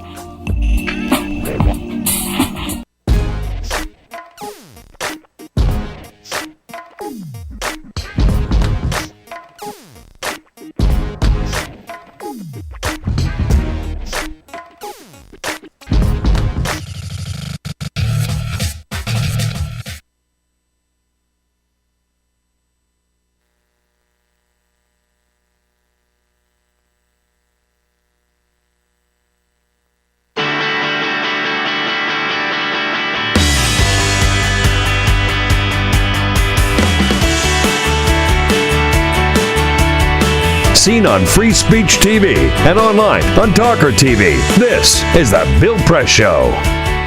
11 minutes before the top of the hour. Wine and cheese in the next half hour, or the next hour here on the Bill Press Show, just to get you, ease you into the weekend. Right now, though, even a bigger treat, Sabrina Siddiqui from Huffington Post in studio with us. So when you filled in a couple of Fridays ago, did they have some? I got tacos, which were great. District taco is wonderful, but wine and cheese, I did not know was an option. Sorry. I might just hide under the table after the segment. District tacos. District tacos not bad. I mean, as long as you had margaritas along with the tacos. We did not. Next time you come in, we'll have some alcohol for you. How about that? All right. How about yogurt? Did they provide you your yogurt? No. No, but I was offered. Did you get your Chobani? How could you do the show without Chobani? I definitely had tea, which was my number one thing that I needed. But I don't know. I'm wondering if Peter didn't tell me about all the options available to me. We have everything you need. Were you surprised yesterday afternoon to hear that Kathleen Sebelius is stepping down as HHS secretary? You know, it's funny. I think we all expected it was going to happen eventually, that it was this imminent, did come as somewhat of a surprise, although the timing is no coincidence, announcing that the enrollment numbers have reached or surpassed 7.5 million and kind of leaving on that high note after the incredibly tumultuous first couple of months that she is now synonymous with, for better or for worse. That I think makes sense when you think about it. What I'm curious about is the president's going to announce her successor, Sylvia Matthews Burwell? Burwell, yep. Burwell, who is the director of OMP, who has a very good relationship in Congress with members of Congress, both sides of the aisle. She was approved 96-0. Yeah. So that's going to happen. I'm going down there after the show. It's going to happen at 11 o'clock this morning in the Rose Garden. And my question, what I'm curious about is whether the president is going to come out with Kathleen Sebelius and Sylvia Burwell, and whether he will praise Kathleen Sebelius. Because and I was there when he announced the 7.1 million people and talked about what a huge success this is, sitting right in front of him, first row center, was Kathleen Sebelius, and he never mentioned her name the entire time. Never mentioned her name. You know, she is expected to be there, actually. He's supposed to appear, based on what I understand from the administration, both I of them. think he should, by the way. And so my expectation is that because she'll be there, he will praise her. It was so bizarre that he didn't mention her, and now it's kind of like, well, did he know she was resigning? So he was like saving it. But then one mention doesn't mean you can't give an entire speech around someone 2 weeks later. He knew at the time. He knew at the time that she planned to step down because she told him in late March. But I still think that doesn't mean, you know, from the public's perspective, but when we're thinking about after the fact, well, he knew, so he was going to praise her eventually. I think one mention would have at least... He mentioned Nancy Pelosi, who was sitting there. He mentioned Dick Durbin, who was sitting alongside of her. You know, and then Kathleen Sebelius, and you know, we. So you mentioned Dick Durbin in the press corps. The press corps, we were all just looking at each other, saying, Sebelius, what about her? What about her? I mean, not that he shouldn't have mentioned Dick Durbin, but between Dick Durbin and Kathleen Sebelius, when you're talking about Obamacare enrollment, one makes more sense than the other. And do you think Burwell, you know, the Congress, she won't have any problem getting confirmed? Well, you know, I don't think she'd have problems eventually getting confirmed. We know that they like to make a big deal out of everything, and I think Republicans might use that as an opportunity yet again to bring up the botched rollout, try to like hold during confirmation hearings, get answers about, you know, everything else that the administration hasn't put out yet in terms of breakdown of age number, how old people are who've signed up. Are they actually accurate? The numbers, you know, they're floating these theories. They've been cooked up. There'll be some shenanigans, I feel, but she shouldn't have a problem getting confirmed. Sabrina, so good to see you. Thank you again for coming in this morning, and thank you for bringing some color to the program. I'm just looking, Peter and I here with dark black on, and you were just lighting the place up this morning. I thought I'd go with spring. Yeah, with fuchsia or whatever that color is. I think it's fuchsia. I was going to wear that shirt. I have a shirt just like that I was going to wear. I wish we all had them. Yeah. All right, here we go. I'll be back to tell you what the president's up to today. Sabrina, thanks again. Thank you. This is the Bill Press Show.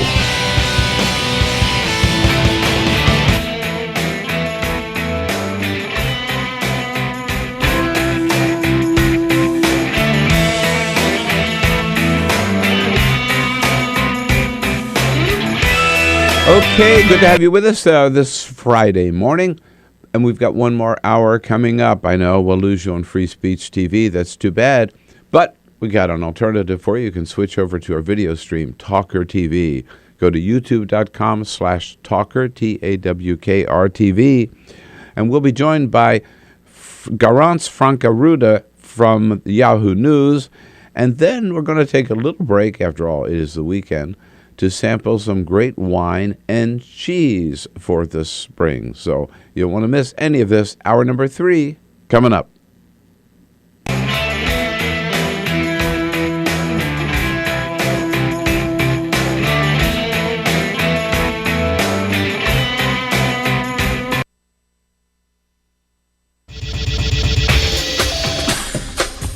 Tune into Free Speech TV for Democracy Now!, a national, independent, award-winning news program bringing you people and perspectives rarely seen on corporate media.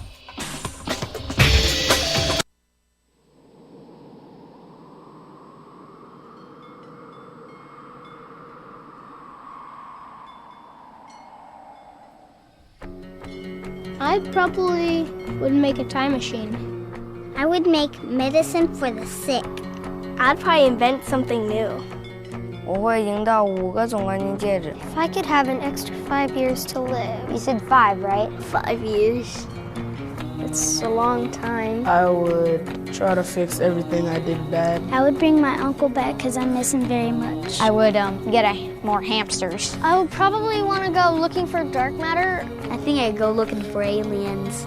If I could live an extra 5 years. I was thinking about making like a helicopter, like a wooden helicopter, but I don't have any wood.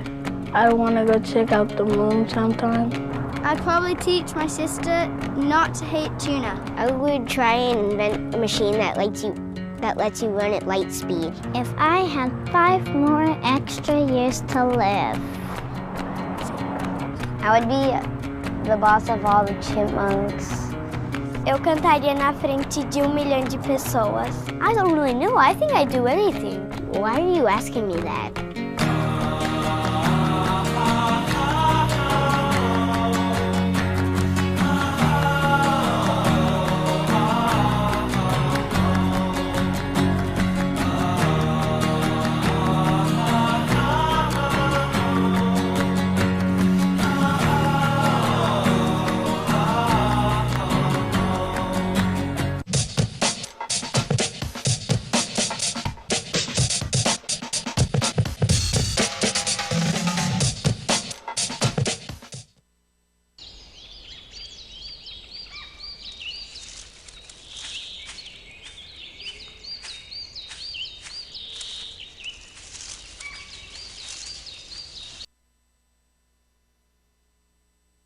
O'clock this morning, naming Sylvia Matthews Burwell head of OMB to replace Kathleen Sebelius as Secretary of HHS.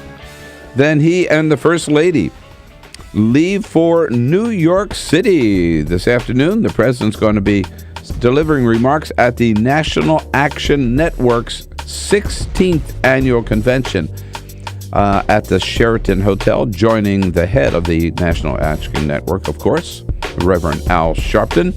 I'm going to be out on Al Sharpton's show tonight on MSNBC. So today he gets both Barack Obama and Bill Press. Al Sharpton picks the best. This is the Bill Press Show.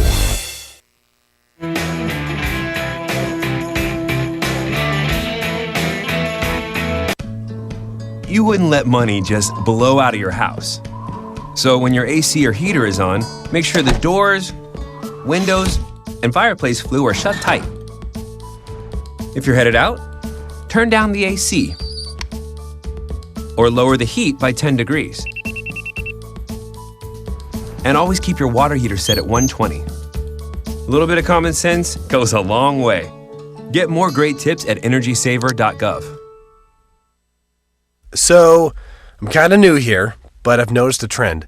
My human does this funny thing where she goes around and gets all my toys, and then she hides them in that basket by the door.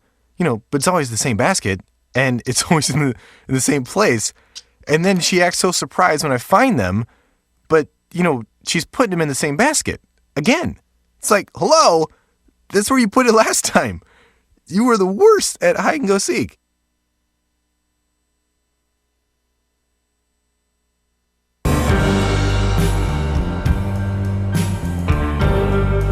I'm a Piston fan.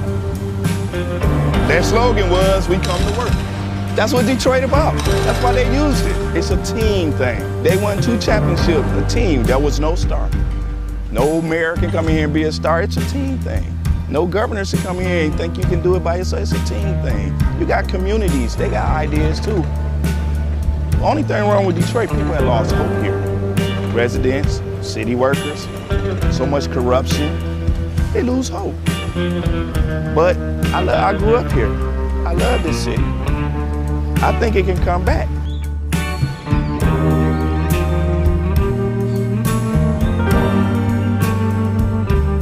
I've been working for the city 24 and a half years. Within the last 10 years, we took 4 pay cuts, and then an additional 10% wage cut. I've lost a home. When you take all of the decisions out of the city of Detroit, all of us, then what do you have? Exactly what we got, a lot of problems. Every time the city seems to fall into a problem, it's always on the backs of us workers. You wake up out of a dead sleep and you jump behind the wheel and take off driving and try to get everybody there safe, not knowing really what you're pulling up to. Not eligible for Social Security, so the pension is my sole salary at this point. We've been in business here 39 years. We've seen a lot of changes in Detroit. The area was a lot of industry, a lot of city workers. It's getting very tough for the city workers. It's getting tough for us as a business people. Response times are increasing because of the closing of companies, which takes your insurance rate through the roof. So all the things that affect us affect the citizens. I worked for the city in different capacities for 29 years. I feel like an old jacket. They use me up and they throw me away. In my condition, nobody's gonna hire me. I'm 68 years old. Half the times, I can't get my blood pressure medicine. It's either feeding myself blood pressure or paying bills. $754.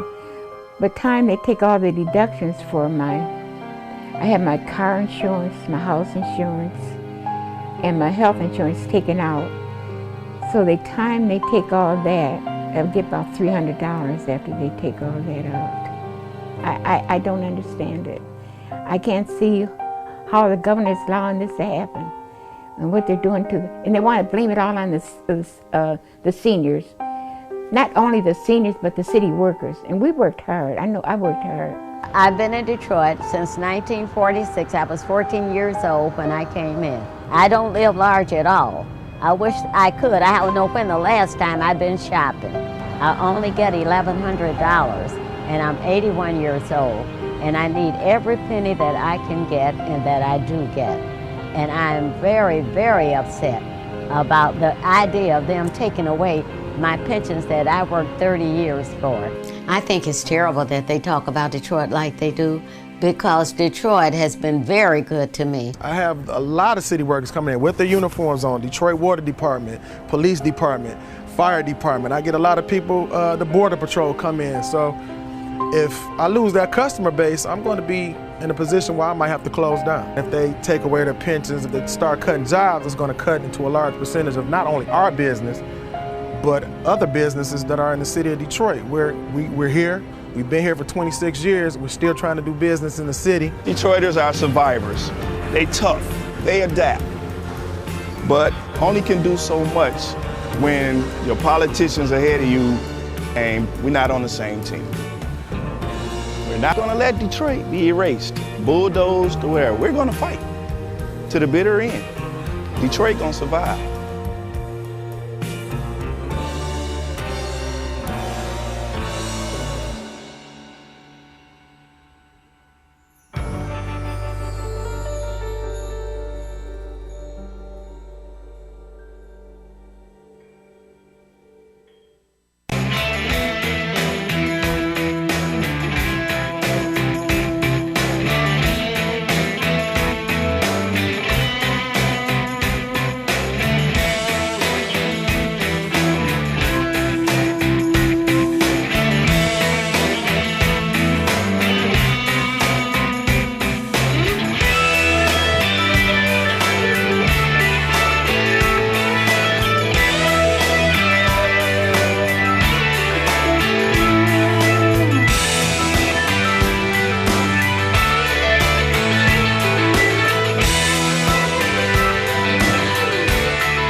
broadcasting around the nation, on your radio, on your TV, and online. This is The Bill Press Show. 7.5 million people now signed up for Obamacare. She makes that announcement, and then Kathleen Sebelius says, take this job and shove it. She's out of there. Hey, good morning, everybody. What do you say? Friday, April 11. Good to see you today. As we tackle the big stories of this Friday, before we let you go into the weekend, we'll wrap it up for you, tell you what's going on here in Washington, D.C., around the country, around the globe, and then wait to hear from you. Your calls welcome at 866-55-PRESS.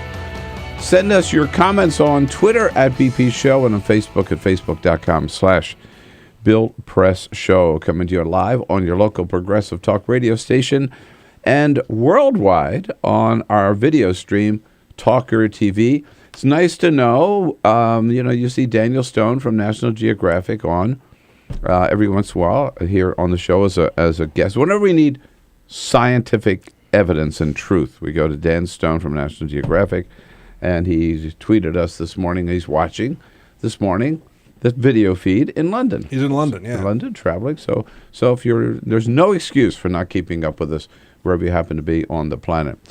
Our team is here this morning, Peter or even outer space. Whatever, guess, right? yeah. Worldwide, galaxy-wide. Galaxy-wide. Peter Ogburn and Elisa Murphy. Good morning, good morning. Good morning. Happy Friday. Yeah, you said it. Alicia Cruz is here. Waiting for your phone calls at 866-55-PRESS. And Cyprian Bolding, with the help of co-worker Monty Kanzler, have the video stream looking good at, again, Talker TV.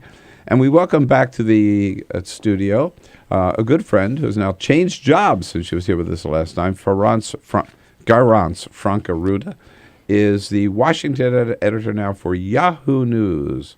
Garance, nice to see you. Good to see you again, and thank you for having me on the show. Thanks for coming in. Is Garance, is this French? Is that your background? Or what's I was born in France, but I'm not French. Oh, born in France. So. Yes, so they gave me a French name. Bill is born in America, but he considers himself French. So. Oh, well. It's a good second nationality to have. Not bad. What was it? Thomas Jefferson said France is everybody's favorite country. They were born there or wish they were born there, something like that. At any rate, there is a very unusual Senate candidate in Iowa. You've probably heard of Bob Quast. Bruce Braley, yes. Democrat, is running for Tom Harkin's seat in the Senate. I forget his Republican opponent, but in the mix is this crazy former Army contractor, a very colorful guy who is sort of offbeat and proud of it, and using that as his kind of calling card. He just came out with the strangest political ad I think any of us have ever seen. With a big grin on his face, he's talking about his love for guns and the Second Amendment. Here he is. Hi, I'm Bob. I am running for Iowa's open seat in the U.S. Senate.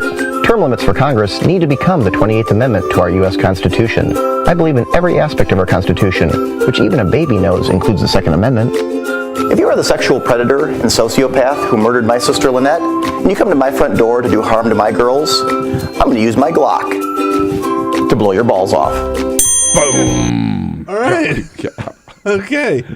And if he says so, if you're the sociopath, his sister was actually killed by her husband, and that's who he's referring to. But just basically putting out the message. Now, and he's grinning through it. He's grinning through this whole thing through this message. Red State, Eric Erickson. Eric Erickson, yeah. on the CNN. Even when he said at one time, if you're on his radio show, right? If you're a census taker and you walk up on my porch, I'll get my wife's shotgun. Remember that? Yeah. Right. He didn't say and blow your balls off. Yeah, no, I saw that ad, and we were talking about it in the office and looking into it and his background, and he's done a number of other ads also that were less campy in a way, and I think he's sort of intentionally using all of the conventions of bad and slightly off-kilter political advertising as a way of making this message that he's been pressing for years about his sister's murderer and. It was a really terrible case. So she was apparently killed by her husband, dismembered. They found parts of her. They never found all of her. And then the guy was let out of prison after a little more than a dozen years. Right, right. So that's been that's a cause that he's talked about a lot. Yeah. And I think he's using this quirkiness sort of to stand out in the Senate race. And we'll see what happens. Unlikely to win, but he could pull enough votes from the Republican candidate to help Bruce Braley. In that very important seat out there. Anyhow, Garance, Franka-Ruta here with us for this first half hour. And then we are going to kick back with the owner of Altura Wine and Gourmet from Alexandria, Virginia, and sample a few wine and a little wine and cheese for the weekend. Not How bad about for that? breakfast. I look forward to Fridays. Yeah. Because we always do something off the wall like that. We'll be, and we'll get started here with Garance on the news of the day. But first, this is the Full Court Press. Just come over the stories making news. If you're getting married, here's one place you could look at. It only costs $2,000. That gets you 8 hours, a full catering kitchen, audio, video equipment, dance floor, parking. Pretty good deal, right? This is a federal prison? I mean, it is at a sewage treatment plant near Seattle. Oh, no way. Close. Time magazine reporting that the Bridgewater Wastewater Treatment Center is advertising itself as the place to have a wedding and wedding reception. It only, like I said, it only costs $2,000, but they're trying to find ways to make more money. But the so they're problem renting is out all their those, space. they have a certain sulfur smell. Yeah, that's a nice way to put it. Yeah. Not much they can do about that. Yeah, no, it even said, it is going to smell like you're at a sewage treatment plant. One couple, however, has already booked the site. I guess that it fits the definition, Garance, of a destination wedding, right? Absolutely, and if you're only going to wear the dress once, That's true. Yeah. That's true. Katherine Heigl, the actress, is suing Duane Reade Pharmacy because of not as blatant as the selfie with David Ortiz and Sam Sunderland, the president, but a picture of her was taken as she was leaving Duane Reade with a bag of groceries and pharmaceuticals or whatever she was getting.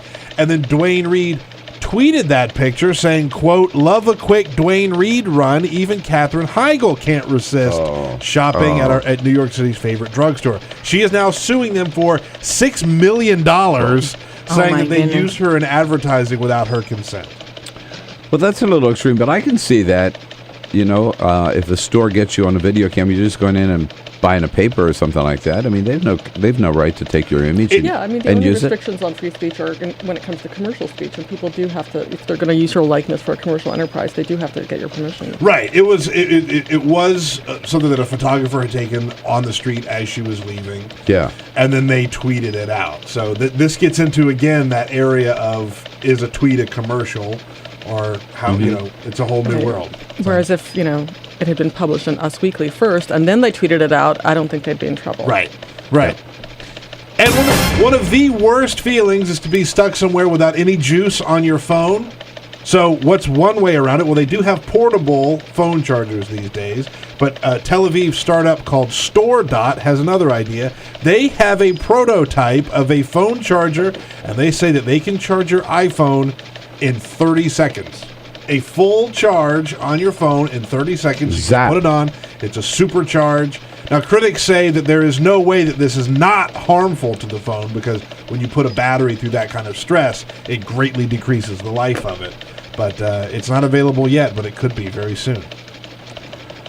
I'm waiting for the app, right, on the phone. You just look at the phone, if the battery's low, so you push the app, and then it just charges itself. Hey, man. Yeah. Get some solar panels on the back of your phone, you could do that. Whoever invents that, you got it. So, Garance, Kathleen Sebelius announcing her departure yesterday. Mm-hmm. But she goes out having just announced 7.5 million people signing up for Obamacare. So it was 7.1 last week. They said we have some people still in the system. Turned out to be almost 500,000 people. So despite the problems, she goes out on a high note, wouldn't you say? I think so. They made an extraordinary comeback with the enrollment under the Affordable Care Act. And I think one of the interesting things to remember is that the Medicaid enrollment, which was the strongest portion of this in terms of ensuring the previously uninsured, is not done yet. That goes on for the rest of the year. There is no end to open enrollment for Medicaid. So they have, another 8 months. Yeah. So for in the states that have expanded the Medicaid expansion, yeah. So, yeah, I didn't realize that is still open. Yeah, no, because the open enrollment is just for the private insurance. And that was the big push for Medicaid also because they're taking everybody in through the same system. But, regular Medicaid can still take people. So do we know how many millions of people have signed up in the states for Medicaid expansion? I believe it was 5.9 new people have come in. Yeah. Yeah. You add that to 7.5 million, right? Those are newly insured people. Yeah. Right. So it's you're up to 12, 13, 14, 15 million people by the end of the year probably. And there was also have health insurance thanks to Obamacare. And there's also been an expansion of people insured through private insurance outside of the exchanges, insurance offered by employers, which has increased the number of people who are insured as well. So there's been a really dramatic drop in the uninsurance rate in this country from around 20% to a little over 15% since this enrollment period went into effect. So then in reality, it seems to me, Obamacare should be a winning political issue for Democrats if they play it right, not a loser. Well, it absolutely depends on how they play it. And I think one of the things we're seeing a little bit more of is a turn towards trying to go on the offense on Obamacare, which is to say to Republican governors who have turned down Medicaid, look, you're intentionally not insuring people. There's, people are starting to talk about the negative 5 million number that have been insured by Republicans, which is a slightly odd way to put it. But what that means is that there's probably another 5 million people who could have been insured but who weren't because of Republican governors refusing to take the Medicaid expansion. How many? 5 million. Wow. Yeah. In the red states where... Like Texas, where there's a huge number of uninsured. Yeah. I hadn't heard that phrase before. But, again, I think the opportunity is there for Democrats if they take advantage of it. So Sebelius will be remembered as the woman who screwed up the launch of Obamacare or the woman who oversaw the successful launch of Obamacare? I think everyone is going to mention the website first thing because it was so memorable and unexpected, and people really didn't know for a really long time that it was going to be something that the whole program could recover from. So people will remember that. And, they'll also remember what she started with the enrollment. Yeah. So. Unfortunate that there's a taint, if you will, on her legacy, because I think she's done a tremendous job overall. And she was one of the stars, certainly, of the Obama cabinet, coming in as a former governor, already high profile, and very effective spokesperson for Obamacare. I do think, and then the website crashed. Yeah. Yeah. And yet I will say this was probably the largest self-inflicted wound the administration has suffered in Absolutely. 2 terms. So, and I do think that as years go on, if this continues to sign people up and become successful and the implementation goes smoother, that footnote will get smaller and smaller about the website startup. In 10 years' time, if this remains the law of the land, if Republicans haven't repealed it for the 387th time, then people will be talking more about the program and not about the start, I think. Mm-hmm. Yeah. Absolutely. There certainly were some glitches. I guess none of us were around when they launched Medicare and Medicaid, right? Maybe not as bad. Right. I didn't have website they to deal quite with. have the same computing power at the time. Exactly. Right. But there are probably some glitches there that people have forgotten about, and they just talk about the success of the programs now. Garance Franka-Ruta here in studio with us as Washington editor for Yahoo News. It's news.yahoo.com, right? News.yahoo.com. Check it out. Join the conversation anytime at 866-55-PRESS. We'll be right back.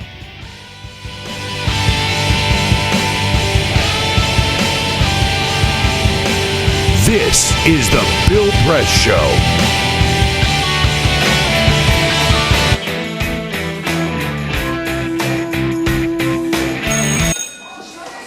Don't look at me. Your hair's a bit frizzy today. Aww. You should pick that up. Oh, you're such a dork. Loser. Here, let me help you with that.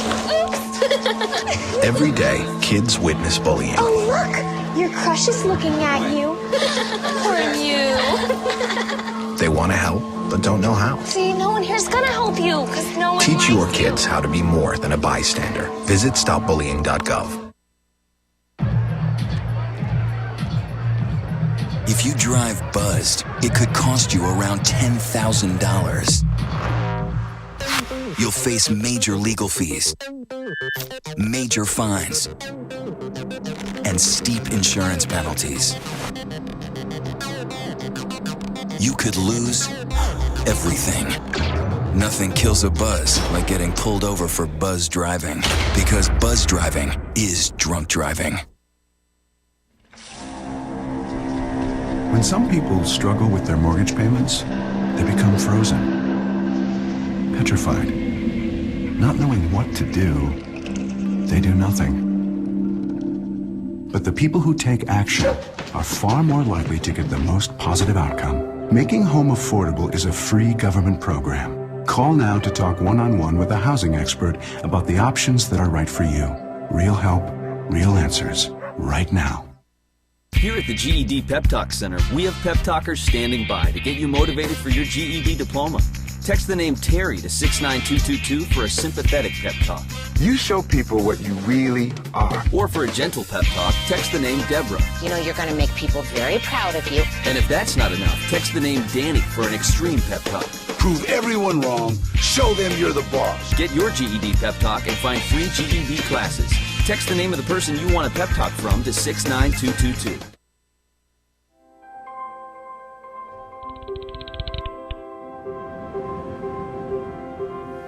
Did you see the world differently?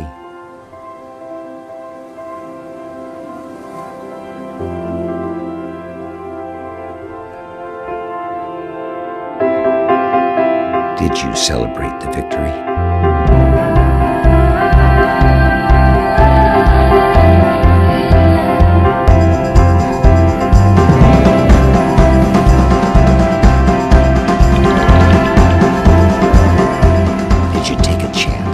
So today, I state clearly and with conviction America's commitment to seek the peace and security of a world without nuclear weapons. Did you stand up against our greatest threat?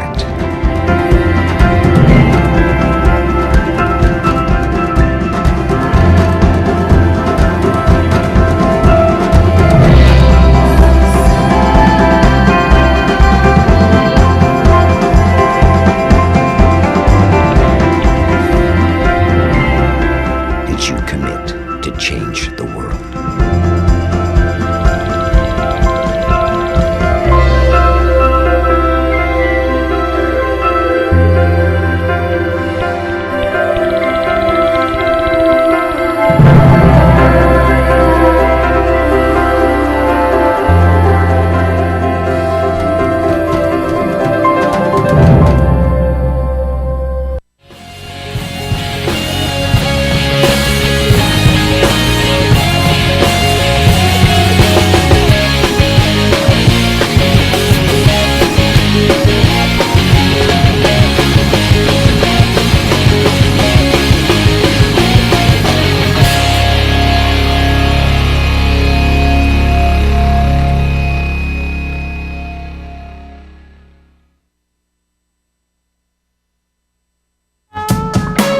This is the Bill Press Show.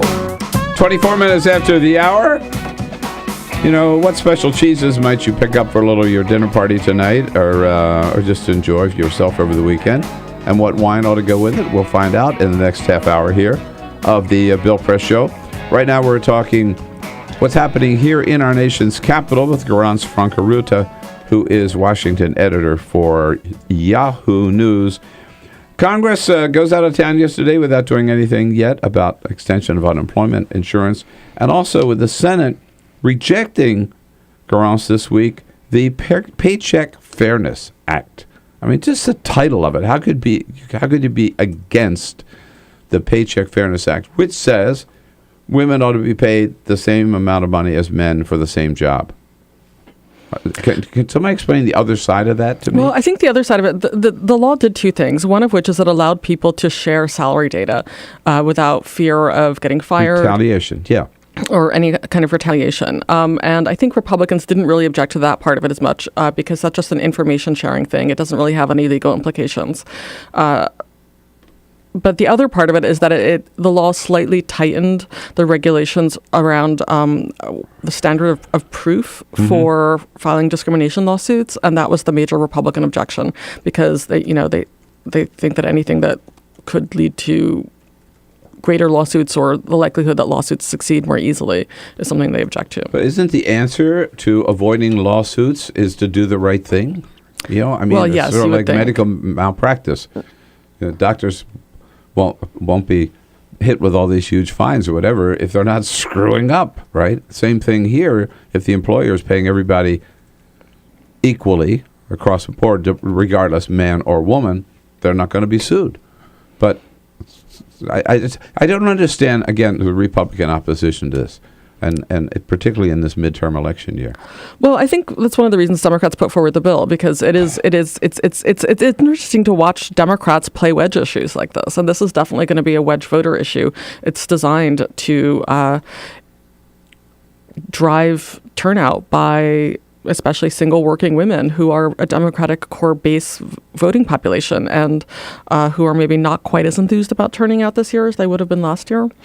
So, and this is an issue that's very, very important to single women, especially they have to work, they have to depend on themselves. Sure. Well, and the Democrats are setting up these issues, forcing Republicans to vote on them, I guess, right? Building the case for whatever you want to call it.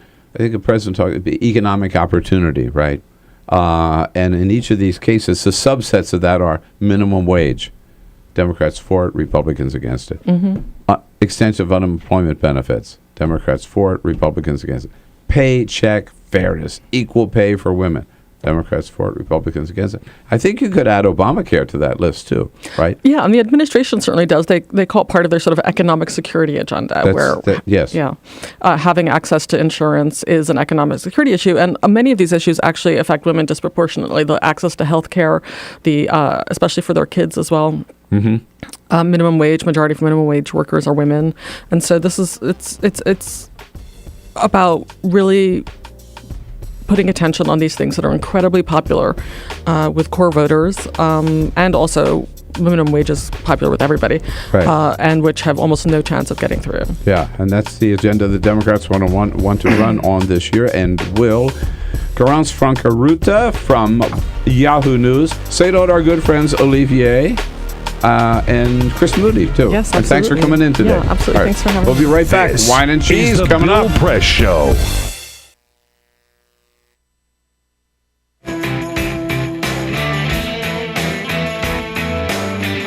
This is my computer. This is your computer. Let's go on the internet. Let's go. Click it. Yes. Okay. I cursor in between the R and the E. Pressing dot, I want you to just push the period. She's gonna love me all over again. That's it. Jamaica, here you go. Here we go. Good job. Thank you. Thank you. And I did it by myself. Feel smarter. So, I'm kind of new here, but I've noticed a trend. My human does this funny thing where she goes around and gets all my toys, and then she hides them in that basket by the door. But it's always the same basket, and it's always in the same place. And then she acts so surprised when I find them, but, she's putting them in the same basket. Again. It's like, hello? That's where you put it last time. You were the worst at hide and go seek.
So, same time next week?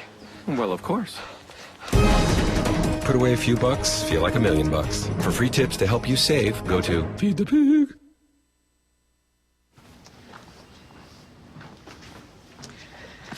All right. I know this isn't any fun to talk about, but we should. Okay. So who's going to do what? I'll pack the dead batteries. Great. I'll only put what I don't need into a duffel bag. Perfect. That's totally unhelpful. No problem.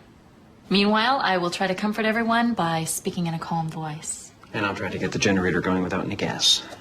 Oh, let's not forget the cell phones, which probably won't work. Right. And who is going to handle supplies? I can forget to do a list for us. Thanks, pal.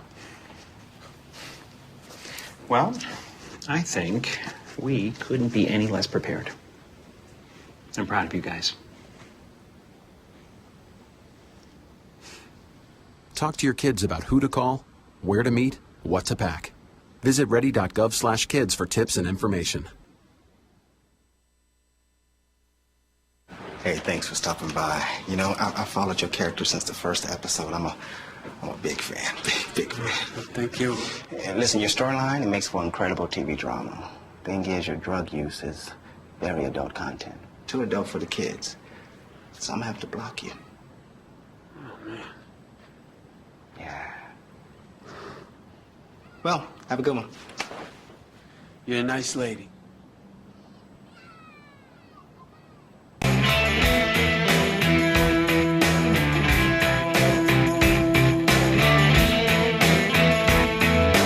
Bill Press. On Twitter, follow us at BP Show and tweet using the hashtag WatchingBP. This is The Bill Press Show. 33 minutes after the hour on a Friday morning, April 11. Cheers.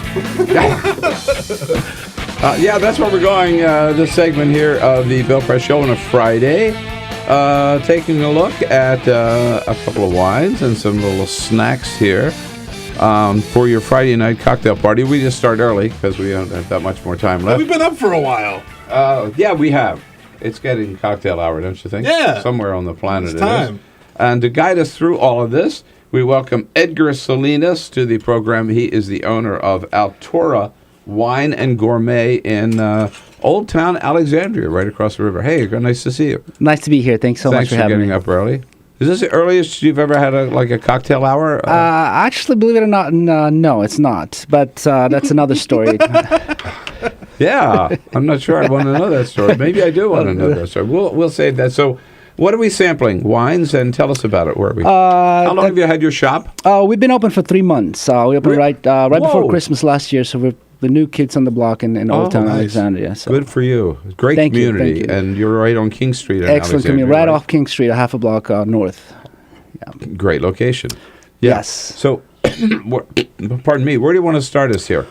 Let's start with the wine. I brought you a few different things. Starting with the white, an unusual white from the Campania region of Italy, in the south. This is grown in volcanic soils, so it has a nice minerality to it, yet a very full body and a nice fruit character as well. This is a nice, the grape's called Fiano di Avellino.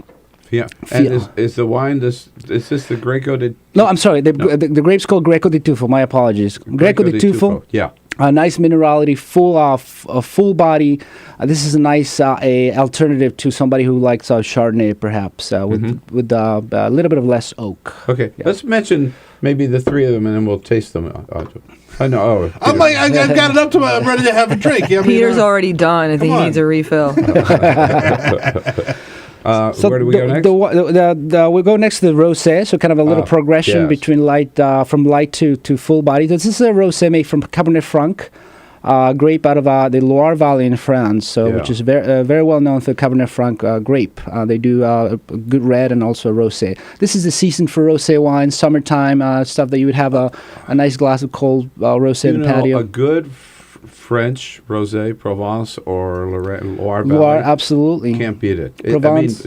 I think rosé is an unsung wine. I agree, and I think it has to be the perfect moment to have a rosé. Absolutely. When it's right, it's right. This may be it, baby. Breakfast being one of those moments. Yeah, rosés are also very nice pairing wines with food. They go really well with food. They conserve a nice freshness and acidity that goes well with a lot of different things. Yeah, if you're like a tasting menu or something like that, you're going through a bunch of different courses. Absolutely. And the Cabernet. The red. It's a fairly unusual region for wine growing. Actually, they've been doing wine for quite a long time. This is from Idaho. Whoa, really? Idaho wine, absolutely. Don't tell me it's made out of potatoes. That's the first thing that comes to mind. But this is actually made with some really well-grown Cabernet Sauvignon grapes. This is Snake River Valley's the ABV. It is east of Oregon. Yeah, east of Oregon, and it's a nice climate, hot climate. During the day, cool nights, perfect weather for a Cabernet Sauvignon grow. You're right. You would not think of vineyards in. I want to try that one first. Can I try the red one first? Well, it's up to Edgar. Absolutely, yeah. Whatever you want to try first. I would start with. We also have some goodies here. So absolutely. What goes with what? Well, we have wine goes with everything. Exactly. You know? That's the way I see it. You eat drink wine with whatever you like. There's somewhat of a loose written rule, but rules are meant to be broken anyway. So we're starting with this. With the white, I'm not gonna wait for you anymore, Bill. Greco di Tufo, nice. Like I said, nice a alternative to a Chardonnay. Good acidity, good body, and a good fish wine. Nice minerality. Good. This grows. This grape grows around Mount Vesuvius, which has nice volcanic soils that give the wine nice minerality. I just know those San Lorenzo tomatoes are growing around. Mount Vesuvius, Vesuvius. Yeah, right. also some nice oranges. Soil. Oranges in lemons, limoncello. A lot of the limoncello is made around that area as well. No, that's very nice. Yeah, I like that a lot. That's very good. Yourself a cracker, We got some maple crackers as well, some rye and multigrain crackers. Those are all sourced from small production companies, startups, kind of like we are. So we try to support small businesses as much as we can from all over the country. I'm sorry, these are, again... Maple crackers, See, perfect for breakfast. And the others are? Multigrain rye. Whoa. Yeah, sure. And I'm going to try this little cheese spread too here, which you cheese brought spread. Those are made in Vermont. So is the spread that you're about to taste. Is roasted red pepper. Red pepper. Don't put that on the maple one though. That might be. Yeah, the maple's a little on the sweet side. I would the say maple's delicious. I just wouldn't put cheese spread on it. Oh, okay. All right. That's delicious. Whatever you want here, boss. These are. I mean, this is to me, right? Like this is my happy spot. Just little snackies. Yeah. Some wine. I'm good. I'm in a good place. Especially this early in the morning. I was just going to say, especially before breakfast. There you go. This is breakfast. Got it. So we have for our radio audience, a roasted red pepper cheese sauce there. Sorry to eat with to talk with my mouth full. This is what you tell your kids not to do, but kids, when you host your radio TV show, don't eat. I'm going to try the rosé, and I think Bill's right. I think rosé gets a bad rap.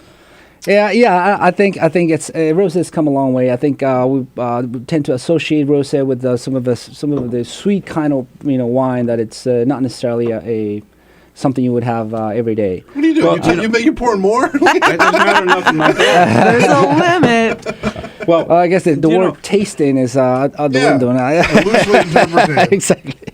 At least you didn't bring one of those buckets to spit in. Exactly. Well, someone suggested that. I figured, no. Why would you? Right?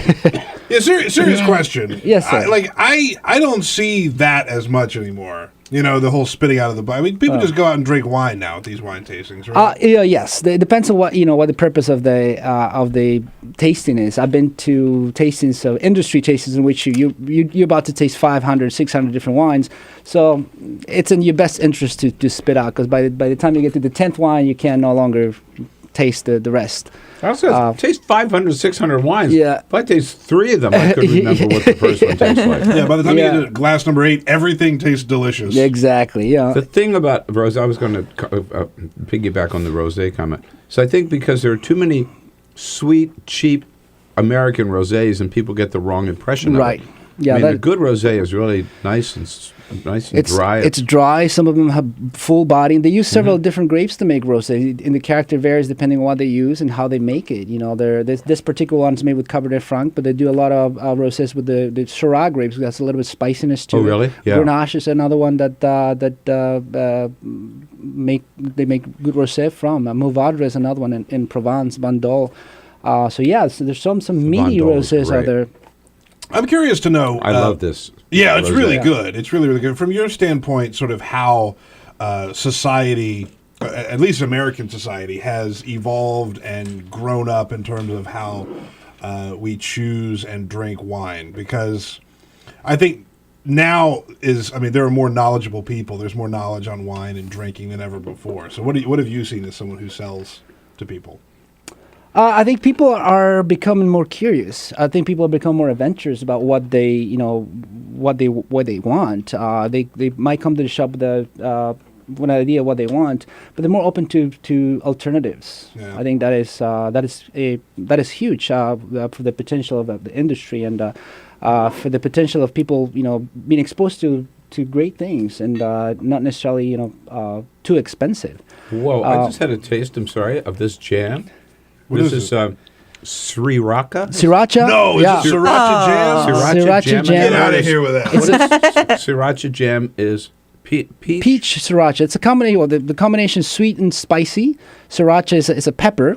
So you see the sriracha sauce all over the Asian restaurants as an additional condiment to the food.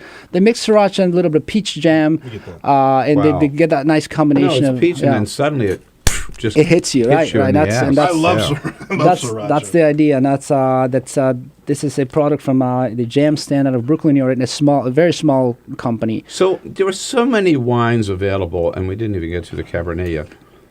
And when people walk in, what do you find? Do people just?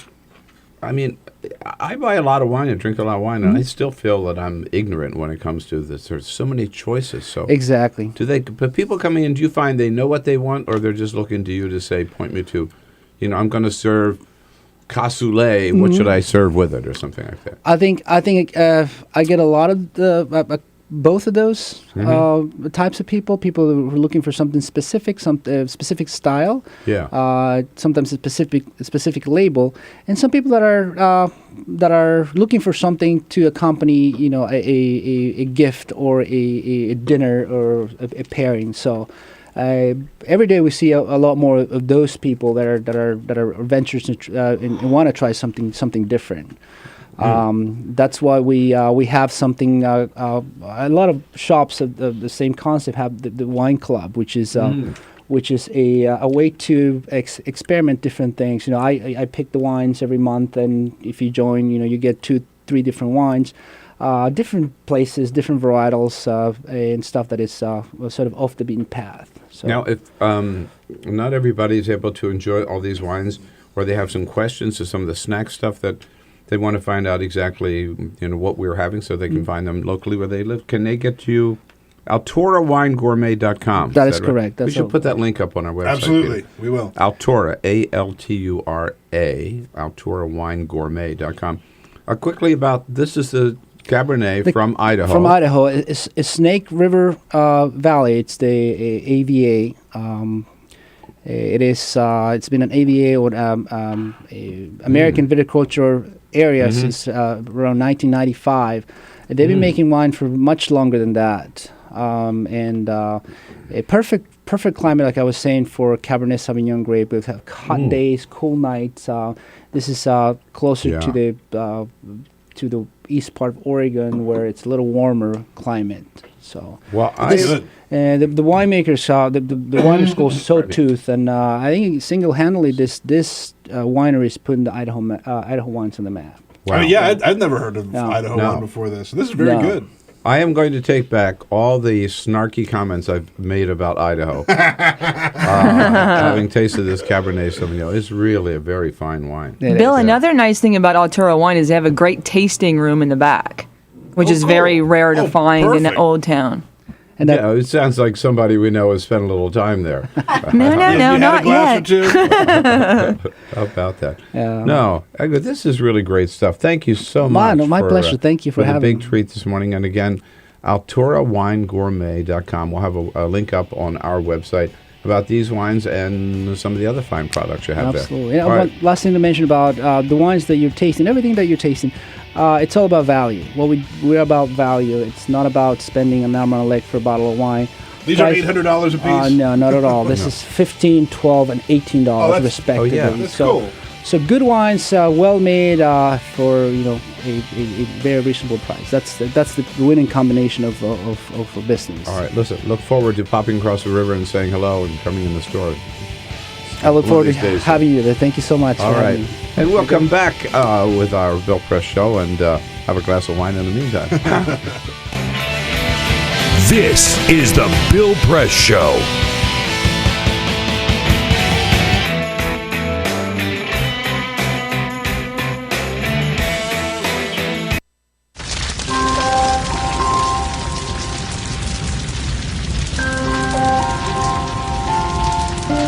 A single ember that escapes from a wildfire can travel more than a mile.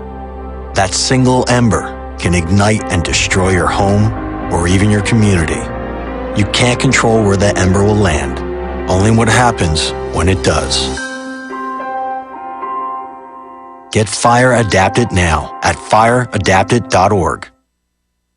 Columbine, Virginia Tech, Tucson, Aurora, Fort Hood, Oak Creek, Newtown, Newtown, Newtown. Newtown. How many more? How many more? How many more colleges? How many more classrooms? How many more movie theaters? How many more houses of faith? How many more shopping malls? How many more street corners? How many more? How many more? Enough. Enough. Enough. Enough. Demand a plan. Right now. As a mom. As a dad, as a friend, as a husband, As a wife. as an American. As an American. As an American. As a human being. For the children of Sandy Hook. Demand a plan. No more lists of names. It's not too soon. It's too late.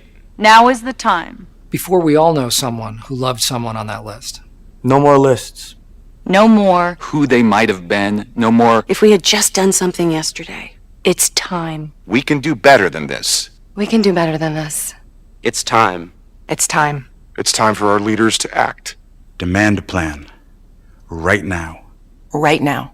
You! Demand it! Enough. Enough. Enough. Enough.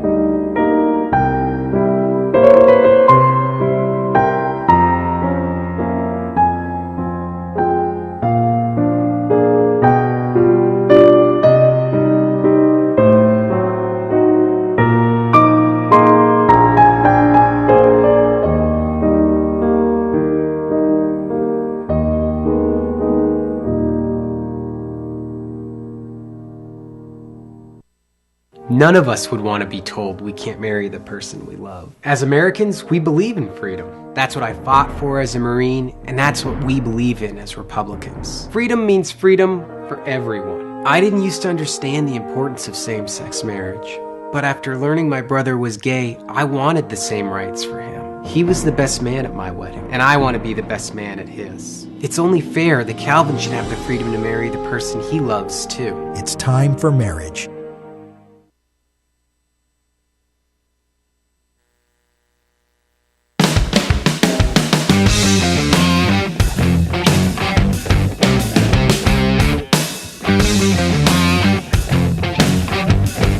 On your radio, on TV, and online. This is the Bill Press Show. So here we go, a fun and frolic on a Friday on the Bill Press Show. We jump right from wine and snacks to clips of the week. As we do every Friday, take a look back at our 5 favorite sound bites of the week.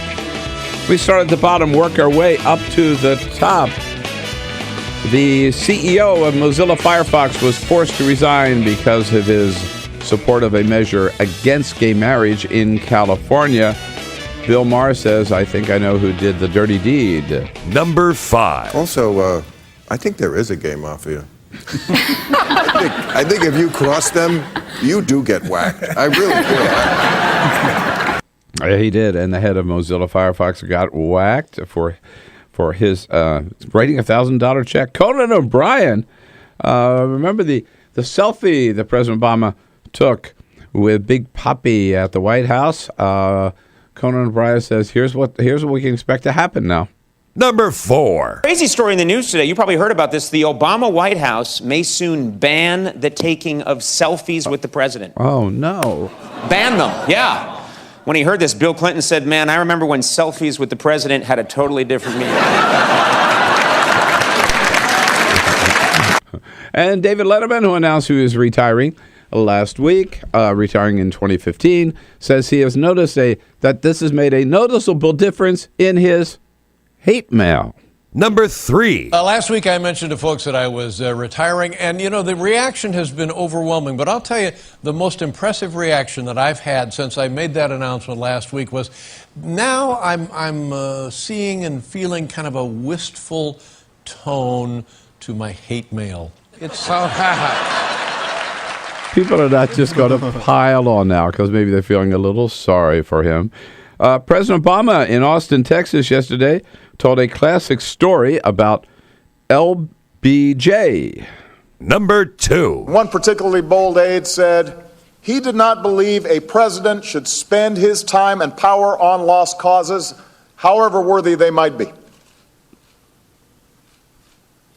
To which it is said, President Johnson replied, "Well, what the hell's the presidency for?" I believe that story. That is so classic, Lyndon Johnson. And people a little shocked to learn that at one time in his career, the Reverend Al Sharpton was actually wearing a wire.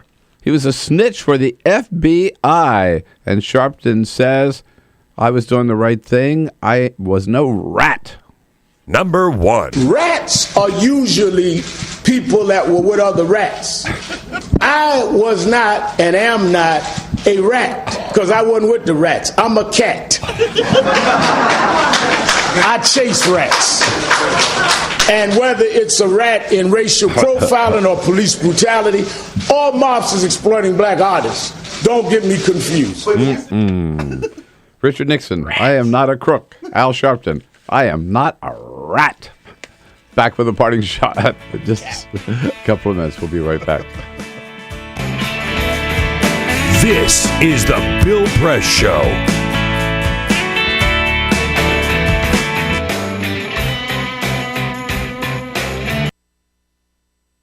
It is possible to read the history of this country as one long struggle to extend the liberties established in our Constitution to everyone in America.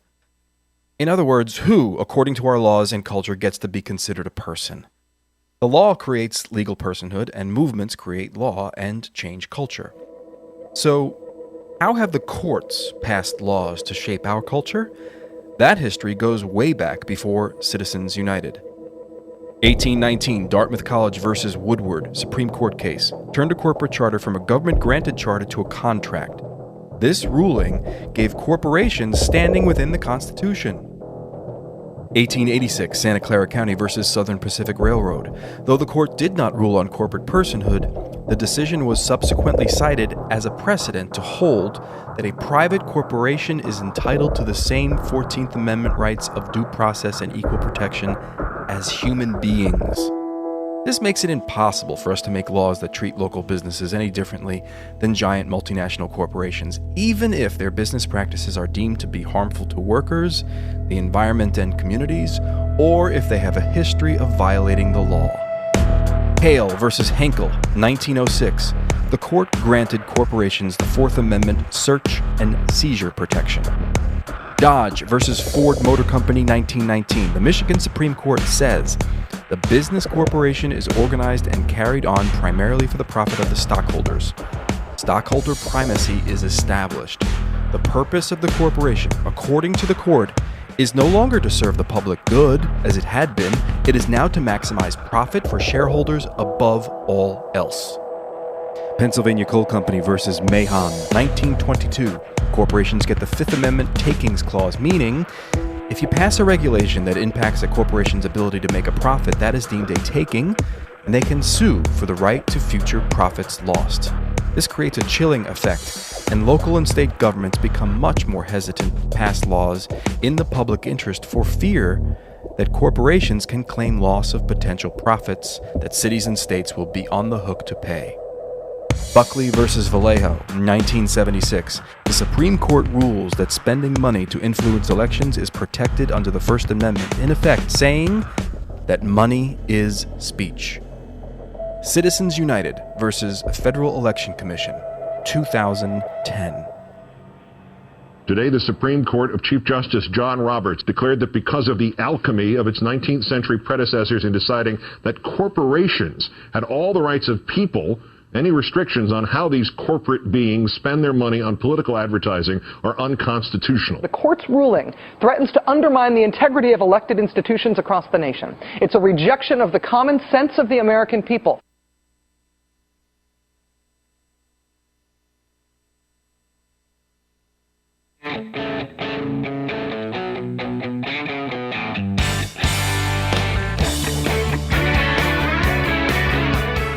The Parting Shot with Bill Press. This is the Bill Press Show. Well, President Obama was in Austin, Texas yesterday at the LBJ Library with the former presidents Jimmy Carter, Bill Clinton, and George W. Bush on a historic occasion on two fronts. First, the 50th anniversary of the Civil Rights Act, a great milestone for progress in this country, back when the Congress was still capable of doing big things. And second, he was there celebrating the legacy of Lyndon Baines Johnson. Historians are now giving LBJ a second look, and he deserves it. Escalation of the war in Vietnam was a disaster, but his presidency was about a lot more than that. In addition to the Civil Rights Act, he also delivered the Voting Rights Act, Medicare, Medicaid, the master deal maker in Congress, hectoring and cajoling Congress into legislation on housing, immigration, education, gun control, clean air, and clean water.